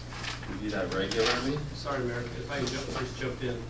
The EDC Utah is Economic Development Group. I think a couple council members attended their annual conference and asked, because we are not a member of EDC Utah. So they have asked that we allow them to come do a presentation to explain what service they provide and what it costs to be part of the organization. Before we say. Well, to see if we want to say no, or yes. So that's. We're going to put the money towards roads rather than. So that was a request of a couple council members, and so they'll be coming in. Okay. And you're right, the budget amendment we do every 4 or 5 months, and we have some changes to the budget, so we don't have that ready to discuss tonight. It's still being worked on. Denise, how often do you typically do budget amendments? What's your history? We actually did it completely opposite. When I was at Provo, we actually had the adopted budget, and then you couldn't change the budget. You had to come to the council first before you change the budget. So it was on an asking basis. So first the discussion, then the approval. Then the approval, yeah. Okay, interesting. Okay, thanks. All right, 10A, consider for adoption resolution 2015-041, adjusting and amending the revenues and expenditures of 2014-15. The Pleasant Grove City Development Agency budget is included in the final budget and providing for an effective date. So that's just the action on the public hearing. Okay. 10B, continued item to consider for adoption a resolution 2015-039, authorizing the mayor to sign a ground lease agreement with Verizon Wireless. We've discussed this out at the park.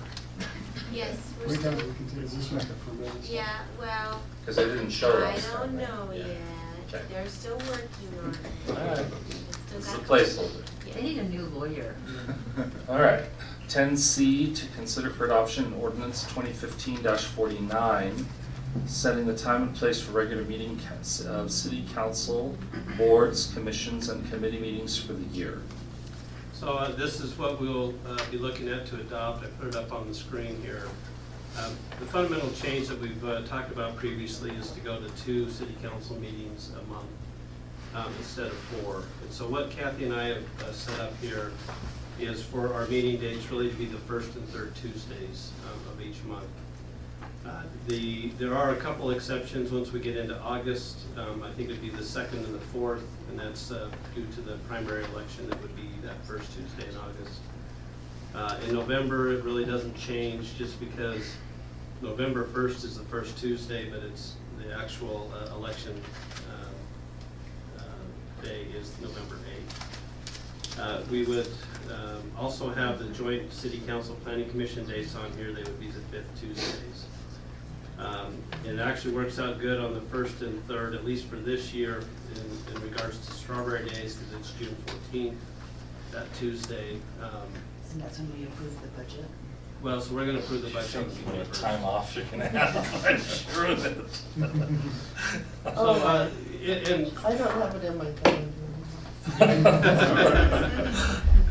And we have the other meetings as we normally do, but this would be the bigger change to the document that what we've done in the past, So so. kind of explain the reasoning behind it, because we went down to 3 meetings a month in the last few months, so what's kind of the reason we go down to 2 is because, I mean, that's the norm for other cities, that's usually what happens, so kind of what's the reason? Well, I'll give you my perspective.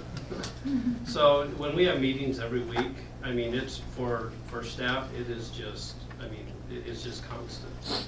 And that's fine. It's nice when we go 2 meetings a month, that gives us a chance to actually do a little bit of planning and maybe look things a little bit in the future as opposed to just worrying about the next Tuesday and the next council meeting.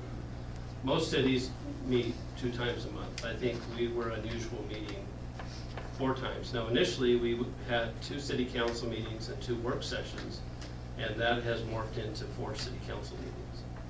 And so when we did the work sessions a few years ago, that was when we would set up the room a little differently, where it was staff facing the council, and we wouldn't have an open session. We wouldn't have, you know, it was just a work session. We opened the meeting and then we just start talking, similar to how our retreat is. So we used to do that, but then there was times where we felt like we needed to take action, and then it morphed into 4 council meetings. So from my perspective, I think this is better for us, for staff, that we just do the 2 times a month, and so that's what we'd like to be. I do have a comment here, and I felt it so completely after the accessory apartments public hearing.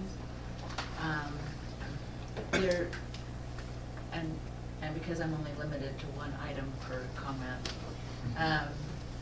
I have just felt like we have the presentation by the staff member, by the director. We have public comment time.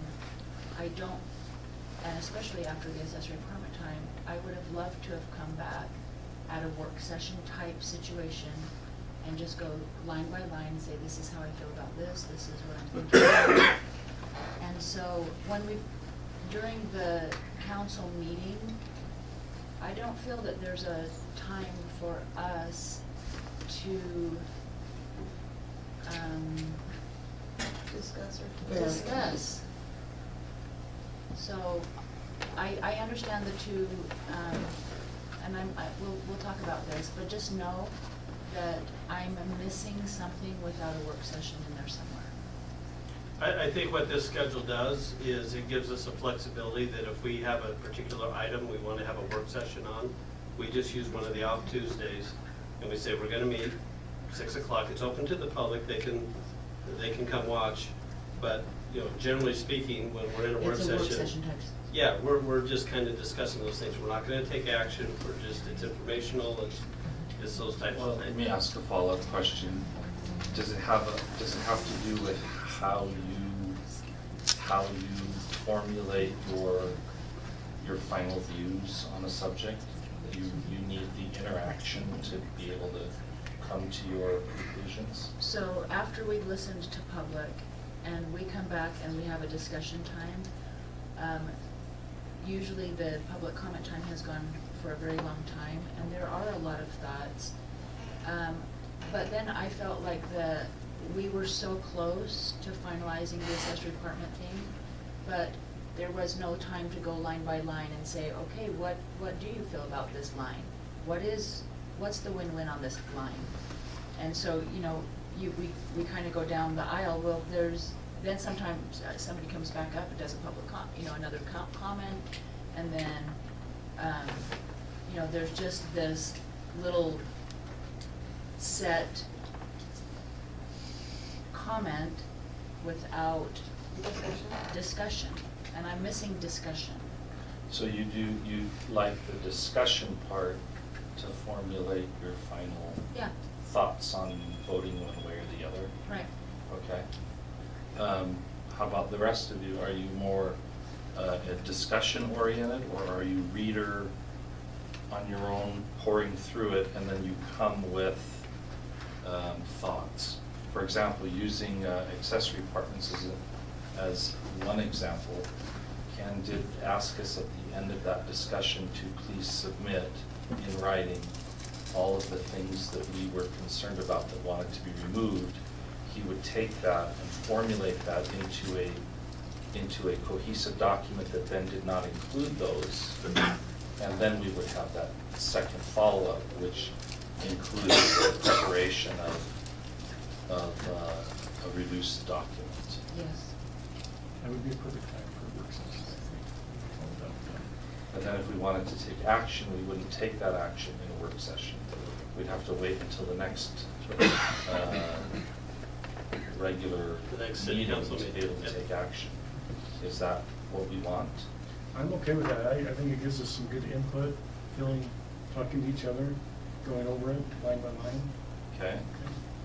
How about this group here, individuals? How about these individuals? I like to do both methods as you're talking about, where it's review, prior you come, because there's a lot of things that happen during the public comment and discussion up here that does affect how as it should, because you want to be open-minded. So I like both. I mean, I do think there's sometimes when we go for a public hearing that's 3 hours long, and then we get a minute to formulate our thoughts, and we're going on 9:30. Like, it just seems like we need more time. I mean, especially an issue like accessory apartments. I mean, that's a major issue. But I do feel we need more time to discuss as a body, to make sure that we're all on the same page. And so, and sometimes it's okay if we're not, because we spoke differently. But so I would like a little more time to discuss. And I'm not saying, that's not all the time on all items. That's just on sometimes I thought to myself, gosh, I would just love a work session. And I don't think it needs to be every time though. Like, I think a schedule doesn't need it. Case by case. How about yourself? I agree with Sid. I think there's value in both approaches. The one thought I had about this, the risk is that when you have a planning meeting, a work session, and then you can't take action that same work session after you've fully vetted it, you may open yourselves up to new kind of lobbying between what the public heard the work session week and the action you're intending to take in the following noticed meeting. But it's true. Just something to think about. I'm comfortable with this proposal. I'm comfortable with both approaches. I think there's wisdom in having tremendous flexibility to add in work sessions as needed. So can you have a work session and then take action after? Not unless it's posted. Well, you can, if you plan it, if it's an item where you're gonna do the work session and you plan taking action after the work session, you can advertise it. We discourage that. It just turns into council meeting. Right. I mean. That's why we're in the, Yeah, that's every right. week yeah. council meeting. If we're gonna do work sessions, let's just keep them as a discussion. And then can I just add something from the attorney's perspective? And I don't know how it plays into the decision about how we formulate this or how we move forward, but there's often times where when we're talking about something and we have this 3-hour public discussion and citizens get up and give their input and they give suggestions and ideas, which is all great, and I see the council starting to say, okay, well, let's incorporate this person's idea, let's incorporate that person's idea. I'm sitting here as the attorney going, that's not going to work because of this, this, and this. I can't always say that at the appropriate time in the meeting, or I have concerns or reservations that may be able to be addressed with some more additional discussion.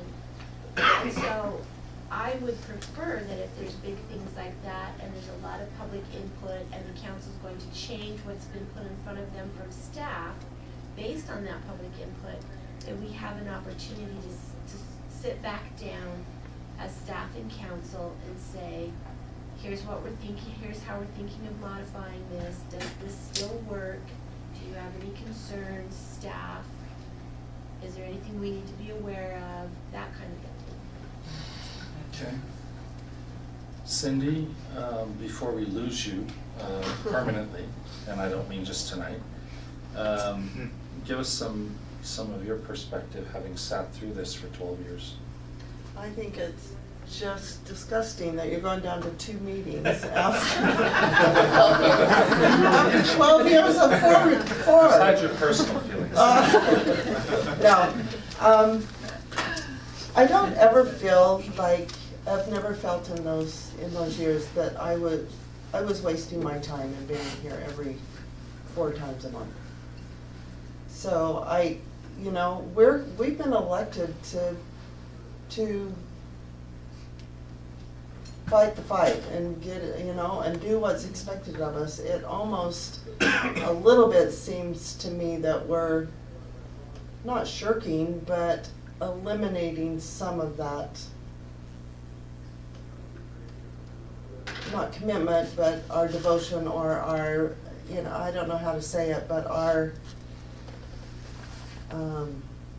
devotion to being here and figuring it all out. I'm a little sad it's going to 2, to be honest with you. I just feel like there always has seemed to be enough that's kept us going and has been important for us to address. And the urgency and putting off people, you have people that are anxious, and then you've got to say, well, our next meeting's in 2 weeks. I have a little mixed emotions about it. If I was here and going to be here, I think I would question why we're going down to 2. I want to reach out to Lynn. I think you're going to be the one that joins the council in January. Nobody else, right? So what are your thoughts on the number of meetings?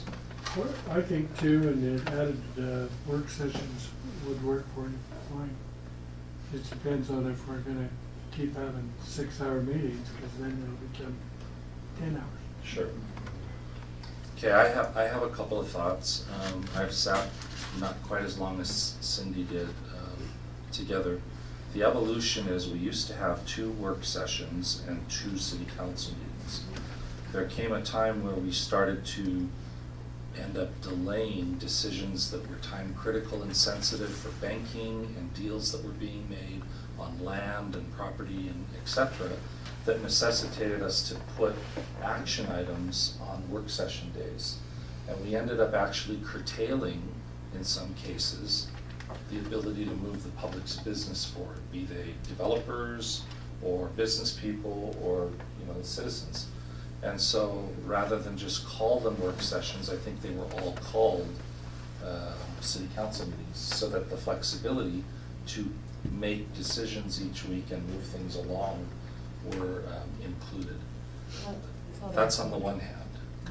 On the other hand, there's this thought process about, are we doing the public a service by trying to do these decision-making things on the fly each week without having taken time to have the discussion? However, those discussions must and should only take place in public anyway. They can't take place in private, and it's important that they take place in public. So in my mind, I don't see a difference between calling one meeting a work session and one meeting a council meeting if the number of meetings that we're going to be meeting is still every week. I just don't see a difference. I see if we're going to end up meeting every week, I don't see a benefit to calling one a work session and one a city council meeting. Now, if we're actually going to eliminate meetings, then maybe there's a benefit. But I don't see a time savings there. I see a compressed schedule of the same amount of work that needs to be done with fewer times to get it done. So that's just some history there that needs to be looked at. I'm not looking at my time. I'm looking at getting the public's business done. What does it take to get the public's business done? So that's kind of, if you're open for business and somebody wants a business license, guess what? Issue them the business license. Why are you going to collect taxes faster, right? So get them in business. And I think that goes along with plans and everything else, which are the more time-consuming items. So whatever we come up with as an actual meeting schedule, I'm fine with that, as long as we add the flexibility that when we do come across the 3-hour discussion with input, we take the time to do it right and then be sensible about taking the other items and pushing them. So that it's not a marathon evening. I agree. So, unless I'm here differently for the purposes of next week, when we go to adopt this, we're gonna keep this intact. That's what I want to hear from the councilors, because I think we're supposed to discuss it now, so when you bring it up next week, what we're posting is actually we want to take action on it. So I kind of agree with Cindy, and I mean, I kind of miss one because, but I'm not here full time. So I mean, it's hard. It's easier for me to speak to this because I'm not a full time employee. So I do feel like I'm missing some things going on when I'm not here. And I think going down to 3 meetings, I do think that helps because I feel like it's quality over quantity. That's what we should be doing. The work session, I guess, where I'm kind of going back to calling it a work session is when it wasn't public comment, we didn't take action, it was just the staff and council able to interact. And that's why I do like it being defined as a work session, because we didn't, we were able to get that work done. But I do think too, that not every single one of you needs to be here if you don't have an agenda item. But Scott, Tina, Dig, I mean, there's some of you who are gonna have to be here every time. Well, I mean, I've given you my perspective. We're gonna do whatever council wants. We're paid full-time to be here and to do this, to serve the public just like you. So I don't wanna make it sound like it's just because staff doesn't wanna come to a meeting every week. No, I don't think What I was trying to articulate, and maybe I didn't do a very good job, is it is helpful to us that we don't have to worry about a city council meeting every Tuesday, as far as the day-to-day operations and all the other things that we do besides come to council. And quite honestly, is what we have in front of you, if we have the flexibility to add work sessions, which we can do at any time, if we run this for 3 months and it's a total disaster, we can just re-implement and go back. I mean, this doesn't set us in stone. This is just something we set out to the public to say, here's our intent for this year. We can always re-adopt this if we feel like we need to do it differently. We can also cancel. Yes. Right? Take the opposite approach, which is schedule them and then cancel when you don't need them. Yeah. And going back, like Sherry, I just don't feel like she needs to be here every Tuesday. I mean, if there's nothing on the agenda about the library, or some of even the chiefs, I mean, there's some of us that are gonna have to be here every time, but there's just some staff members, I'd like to give them the option of not attending because they don't have an agenda item, So- and then to sit here for 6 hours. They have the option now, and really the issue comes up is that people come in open session and ask questions that might affect them, and if they're not here. Maybe they can leave after open session. Or we do our reports at the end and we have counsel that asks us questions. And so there's kind of 2 critical points where I think staff, well, they feel a little differently, at least when we've discussed this in the past.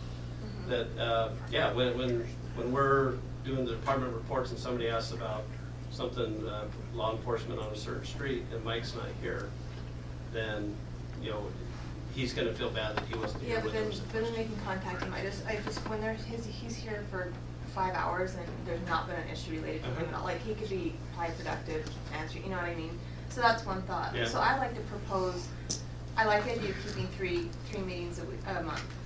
2 being city council, 1 being a work session, and then keeping the 3 meetings. As the mayor said, if we need to cancel another meeting or work session, I think that's gonna be easier to do than trying to add one in and notice it and get people here and try and tell them we are meeting or we're not.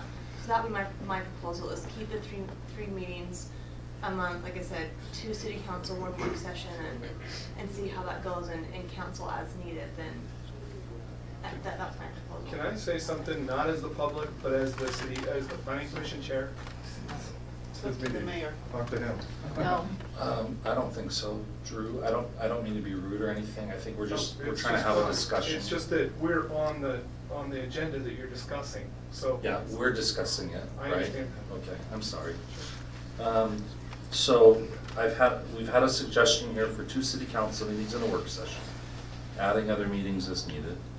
The other options that were listed were just have city council meetings, have half and half, city council and workstation, and then just reducing the actual number of meetings. Where do you folks sit? Are you comfortable with what he's posted here on the board, or do you want to make a recommendation to change this? Are the joint council planning meetings, is that more of like a work session? Well, I think the design of that is to be able to actually interact with the planning commission on items around subjects pertinent to both groups. So we've changed that a little bit in the past. We've tried to keep it for planning issues only. We have taken action at times that has nothing to do with planning commission because we have people here and there's something that needs to be done. But because we send out an email to the planning commission saying, hey, what do you want on that agenda? And then sometimes we get feedback, sometimes we don't get any feedback. If we don't get any feedback, then we just have a regular council meeting and the planning commission's here. But that's. So I've really only felt the need to have the work session part of it, you know, just a few times. There's just been, you know, a few items, and especially after a public hearing. So I'm open. I just needed to express that Sure. I miss it. Do you favor any of the options that have been listed? There's multiple options, I mean. I think I like better it being posted and then canceled as opposed to trying to pull everybody together. Okay, do you prefer all council meetings or half and half or 2 and 1?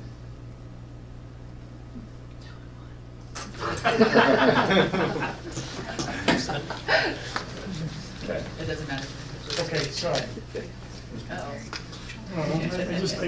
You look at, not to compare other cities, right, but you look at other larger cities than us, and their flow works pretty well for them. They have their work session, and then they have the 2, and, but their meetings also. One work session and 2 council meetings? Some have 1 and some have 2. Some cities do their work session the hour before. Oh, like council the hour meeting. before, yeah, So that's they're- true. So- They're the same night. They just They meet just 2 make times a a month, longer but meeting. yeah, I mean, they start at 5 o'clock. Well, like, I just looked at Cedar Hills and they start at 6, and then the city council starts at 7.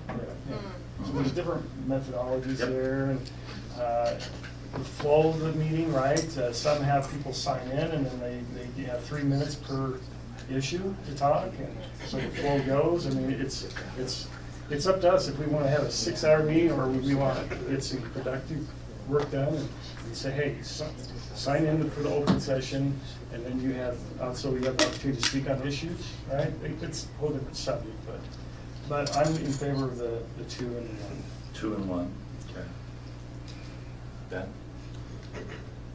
I'm gonna talk about a slightly different issue, but I thought there was a lot of wisdom in Cindy's comments. I think there's a real value in making sure that we're diligent and overseeing the shop, you know, and attentive to every detail. And so I guess the addition of that, I'm relatively flexible to experimenting with different configurations.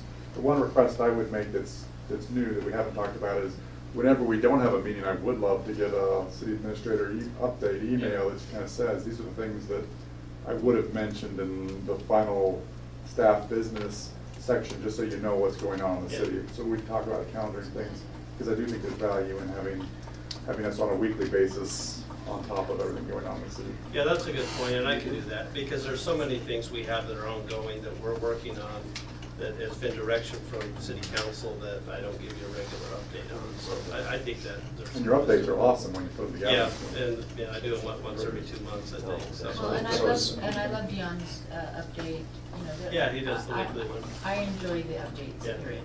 We could do better at that. So as far as the legal requirement of posting, whatever we're gonna post next week, what do you think?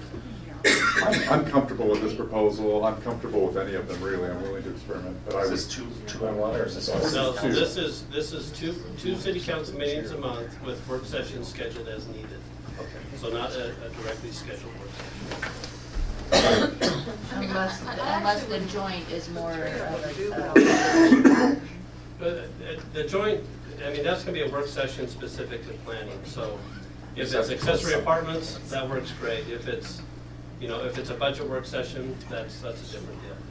So do these other cities have a work session before every city council, or just? Some do, and then some don't, some just have. Yeah, Denise was saying Provo is 2 times a month. Their work session starts at 12:30. Yeah, generally 12:30 to 1:30 somewhere. In the afternoon? Uh-huh. And And then when does council start? 5:30.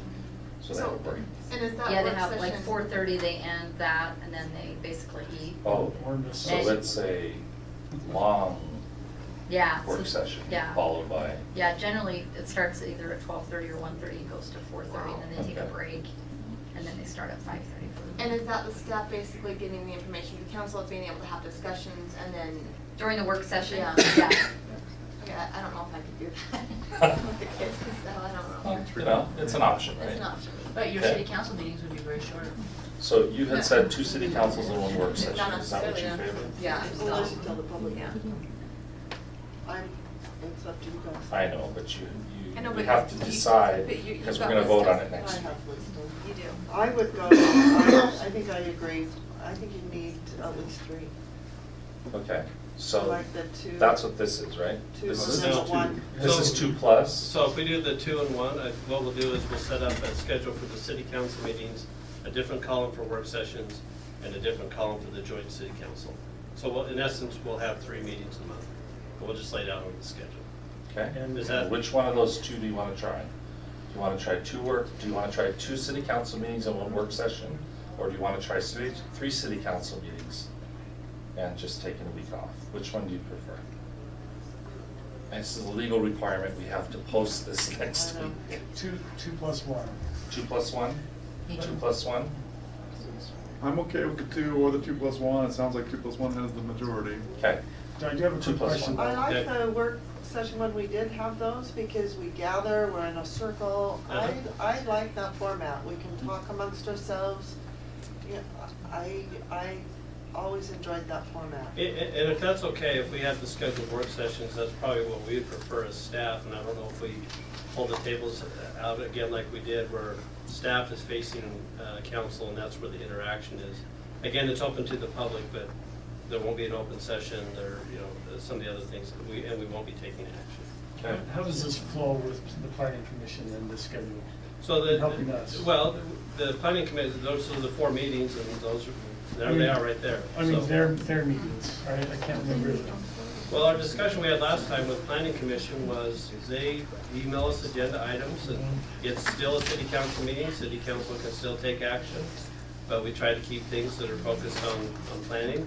And if it ends up just being a work session where we're just talking about planning items, we can. I'm just saying for the flow, someone coming in, when they're okay to. That's a different subject. I know. The subject at hand is what we post next week, is a 2 plus legal 1. requirement. It's 2 plus 1. Can you adjust it so that it's 2 plus 1? Yeah, we'll have a separate column for work session. Thank you very much. And we'll assign dates each month. Okay. Your thoughts, Mike, I need to be here. I did. I told you I can be here every week. I'm committed to it.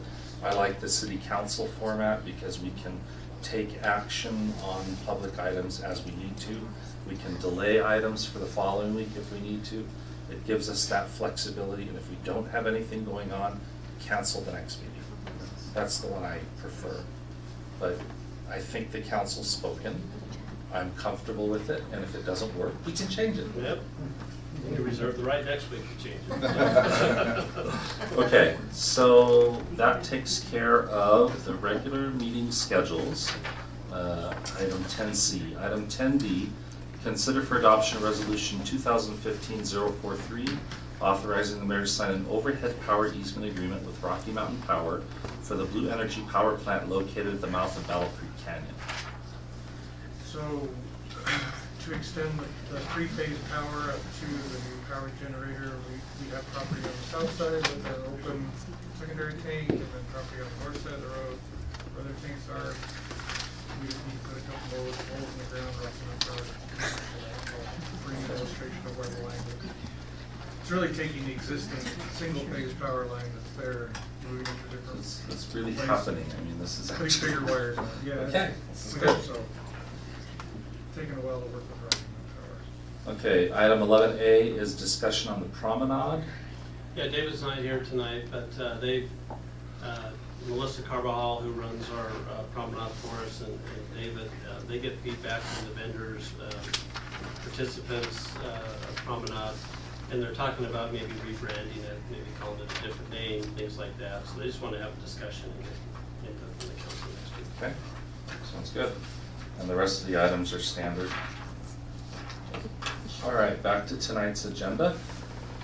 Libby, do you have anything for us? No, except I'd like to say, I think you should put the word out that whoever uses the room should set it back up.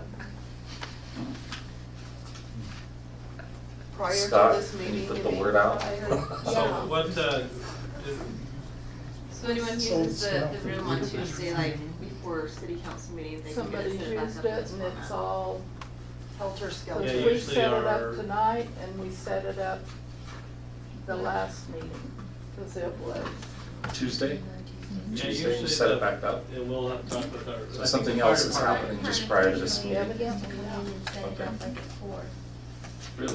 Yeah, we used to come and check every week. Yeah, I'll remind the guys to pay attention to that. But they shouldn't be the ones that have to do this, right? Shouldn't it be the people using the room? That's what I'm saying. Whoever uses it ought to set it back up. I recognize we use it for a lot of different Yeah. things, so it doesn't make a lot of sense from our use to put all the chairs back out, take Every them all time. back down again, do something else, set them all back out again. So it tends to just get modified as it's needed. Whoever uses it Tuesday at the end of the day before council meeting, set it up for council. But Not someone always might used not it know. Tuesday Yeah. before council. It's Well, probably disarray. We'll figure that out. Thanks, Scott. Yeah, we- Anything else? Thanks, Libby. You staffed? Well, no. And that somebody's working on your other need? They're going to I find don't something. know. We still looking at the? Little Denmark, Little I Denmark? keep trying, but maybe, Yeah. I maybe I I'll need to get something in the take a newsletter. gift basket or something else. And a shotgun. I'll get something in the newsletter and maybe that'll. Okay, thank you. Chris, are you able to do one? Do you want a Battlefield promotion? Ken? So, I've received comments from 2 city council people in regards to accessory apartments. Can you say who that is? Shall I say who hasn't? You say who Compiling the hasn't. comments, so I am assuming, and I've said this before, I'll say it again, I'm assuming that if I don't hear from you, you're just hunky-dory with all of it. Right. Yep. Okay, so we're planning on coming back in a work session discussion, 1st of January. All right, so when do you want these by? Let's set a deadline. Tomorrow. Tomorrow? Can the council, those that have not yet submitted their comments, No, can they next get them week, but it just, as long as. by next Tuesday? If we can get it done. Okay? I'm good. Everybody good? All right, they all committed. Anything else, Ken? Okay. Dio? Thank you for what you guys have set up this last night. Went well. Sherry, I think you were involved as well with Santa Claus and the library side, so went really well. It's colder than heck, fewer people. Good job. And the lights even work. Wimpy Hawaiians. Wow, look at that. You're in that bunch. Anything else, Dio? Marty? Just 2 things, Mayor, you sent out an email about the Prepare 60s seminar, I guess that they give. If anybody's interested in going, we have to register, I think, by Thursday. And I don't want to go just kind of to hear the discussion. I think I know a lot of what they're going to say, but it would be great if anybody wanted to go with me. I want to go. We could, it would be good, and we could talk Are you about RSVPing? questions you might have. Yeah, I can if you would like. I would like that. Okay, anybody else? It's Friday, 9 to noon. Let me talk with you after, because I might be interested. From 9 to 11. 9 to 11. And then they do like There's a 6 continental breakfast or There's something 4 like that. water districts that get together and they talk to you about where water's at in the state. Continental 4 breakfast. hours of meeting and I Maybe get some a work I you get a get. donut. Water, I do. So Ben, let me know if you're interested, then we'd be happy to register you as well. And then we can all just go out together. And I if want there's any to. I questions already you got it on guys my have about our calendar. specific needs, we can talk about those as well. 4,000 North Sewer Line, plans are available on Thursday, just so you're aware. Bid opening is 2 weeks from Thursday, and then we'll start looking at those costs and where we go with things probably after the beginning of the year. But we should have things back here in the next couple of weeks as far as what actual costs would be based on bids from contractors. Anything else, Marty? Okay, thank you. Corey? Nothing. Nothing? Okay, Mike? Busy night, No. good grief. Yeah. Is that like 4 calls? Is No Shave November over now? Not yet. Okay. It's December 1st. first. Just checking. Sherry? So a couple of things, tonight was the Mrs. Santa Claus, annual Mrs. Santa at the library, always very popular. Yeah, she's super cute. And then we also, the PG Players is doing Best Christmas Pageant Ever. First time they've done, well, at least that I know of, a show at Christmas time. And so that's fun, they've added that. And then, Sid, I appreciate you protecting my time. But I actually really like being in the loop. And my staff asks me what's going on, and people in town even will say, what's the deal with the roads? And I like to know what the answer is. So I actually like coming here. Probably about 10:30, not always, but I appreciate that. And I also like sitting here because I like you to look over at me and remember there's a library. Very good. I do actually, it works. That's it. It's a great ad campaign. Thank you. Denise? I'm just working on the CAFR, the comprehensive annual financial report, so we have about 3 weeks. Welcome back to your life, right? So, yeah. So, it will be done before Christmas, so that's a good thing. We need to bring my support in. Yeah, probably. Did we give you enough of a honeymoon period, or? Actually, I finished Provo's I left there 10:30 last Monday night, so theirs is done, so now I Can we go. just cut and paste theirs? Let's and choose go. it? Yeah, with that.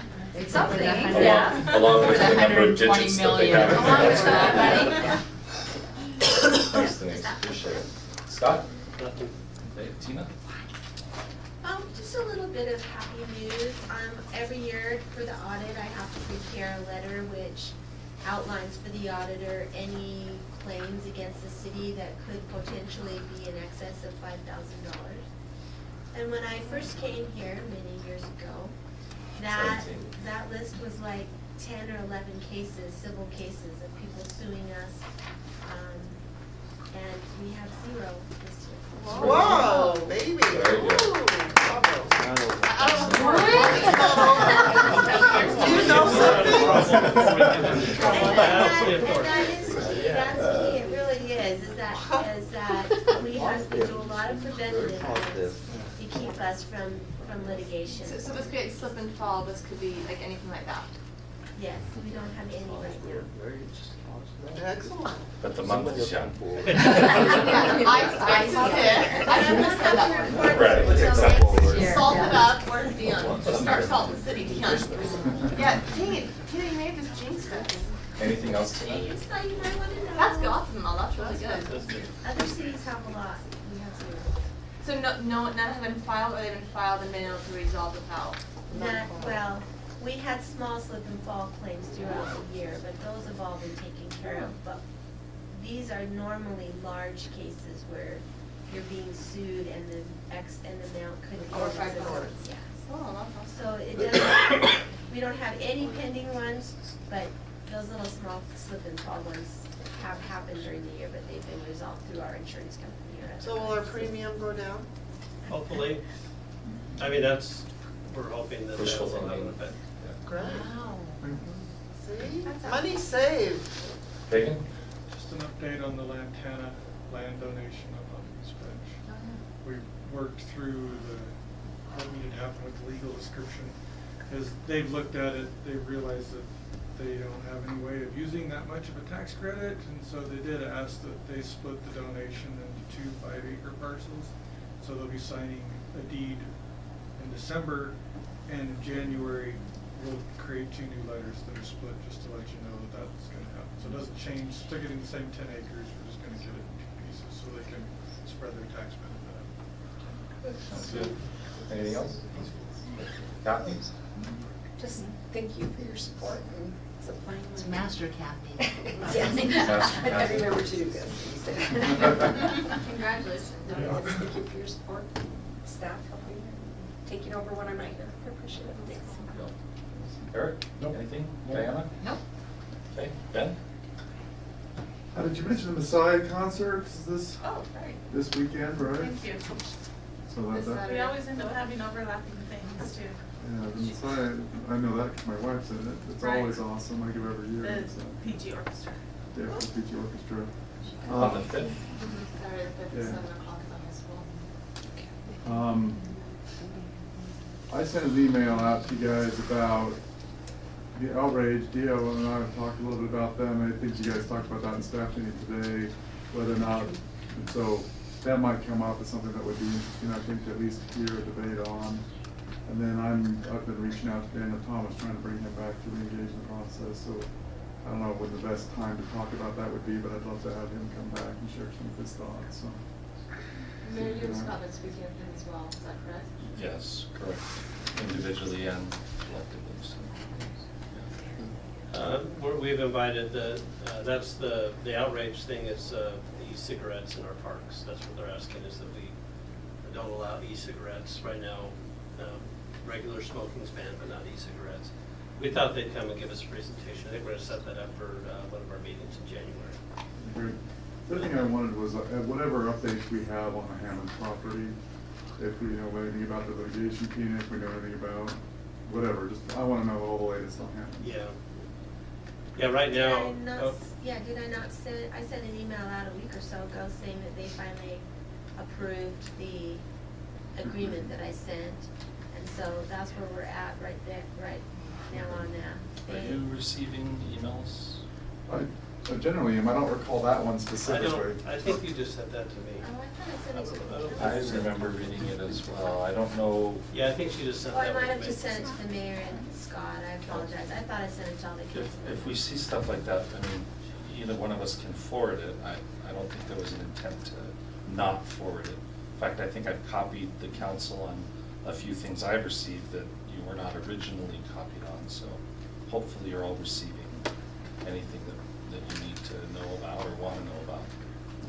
Anything else, Ben? I think that covers it for me. Okay, Sid?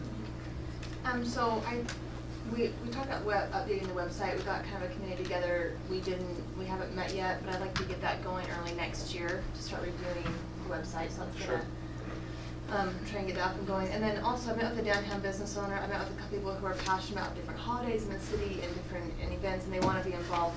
So I'd like to start again, the downtown advisory committee involving businesses and also residents who want to help volunteer to bring some improved events to downtown. And we could do kind of some more of the Christmas tree lighting, some harvest events, some things that really revitalize downtown, get people down there. I think that should be the center and focus of a lot of our events in the city. So if you're okay, I'd like to kind of get that committee going as well. We can start meeting at the beginning of the year to try and help people at downtown and work with business owners on just revitalizing and more memories. Can you involve James? Absolutely. Oh, yeah, for sure. Okay. Yeah, for sure. Sounds good. So we'll work on that. And then I'd also like to add to the agenda, I know we talked specifically tonight about the different times that we're gonna meet during the year, but also meeting decorum and how we can make it a more respectful meeting, a more, I don't know what the word is. Anyway. Why don't we add that as an agenda item to discuss, separate from the meeting schedule? Okay. Because I've received comments from other people about suggestions on how to do it. I think it's one of those subjects that we should not discuss through email, but we should discuss as a council. Yeah, I think we'll start with our current administrative policy on that. Okay. It's probably something we should review on a more regular basis with you than what we do, so we'll start with that. But that can be in an open meeting, reviewing the current agenda, and then also bring ideas maybe other cities do to make it. Yep, make it better. Yep. Anything else? But we'll do that next week, that's what I'm hearing. Yes, but a separate agenda item. Yes, discussion item. Yep. No, I think that's all. Okay, good. Cindy, winding down? I'm I not hate gonna to say wind that. down till I have to. Sorry. Yeah. I think one last, the hometown heroes. Yes, Not here, so- thank you for bringing that up. Yeah, December 7th, 4 to 8 at Stonegate. Come and meet firefighters, police officers, all those involved. Yeah, I understand it is more like an open house, right? Open house, People are coming and yeah. going. And we need to get that on the city website as a slider. And then there's Thursday, there's the chamber end of year party at Stonegate as well. That's this Thursday? Yes. You know, this Thursday, it's not really city related, but the Rotary Club is having Ed Smart, Elizabeth Smart's father speak. That's gonna be a huge turnout, I think. That's that same Thursday morning. I think that's noon at Chubby's here in Pleasant Grove. This Thursday? It's this Thursday, yeah. Is that open to the public? Yeah, it's open to the public. Rotary Club's always interested in having people check it out. Okay, tomorrow night, the Public Safety Building Committee will meet. The purpose of the meeting is to put together any additional information that is not yet given to the applicants that put in a bid for estimating costs, the 6 different costs. Then from that, they're going to give that information out to the different applicants, the finalists, and then interview all 3 of the finalists, let them pitch. And then, based on the criteria that the committee will come up with, make a recommendation to the city council for which of the 3 applicants, the finalists, that they think are best suited to do this job. You'll be happy to know that all 3 of the most qualified applicants were also the least expensive of the 3, and they actually had more experience than the others. And it was a very nice process of listening to how the selection was happening. And I commend you for. We did talk to the 2 chiefs. We asked them to put input at the end, and they said, this is great. They liked, the process, the criteria. If you're interested in these notes and things, they're on the Dropbox under the PSB thing.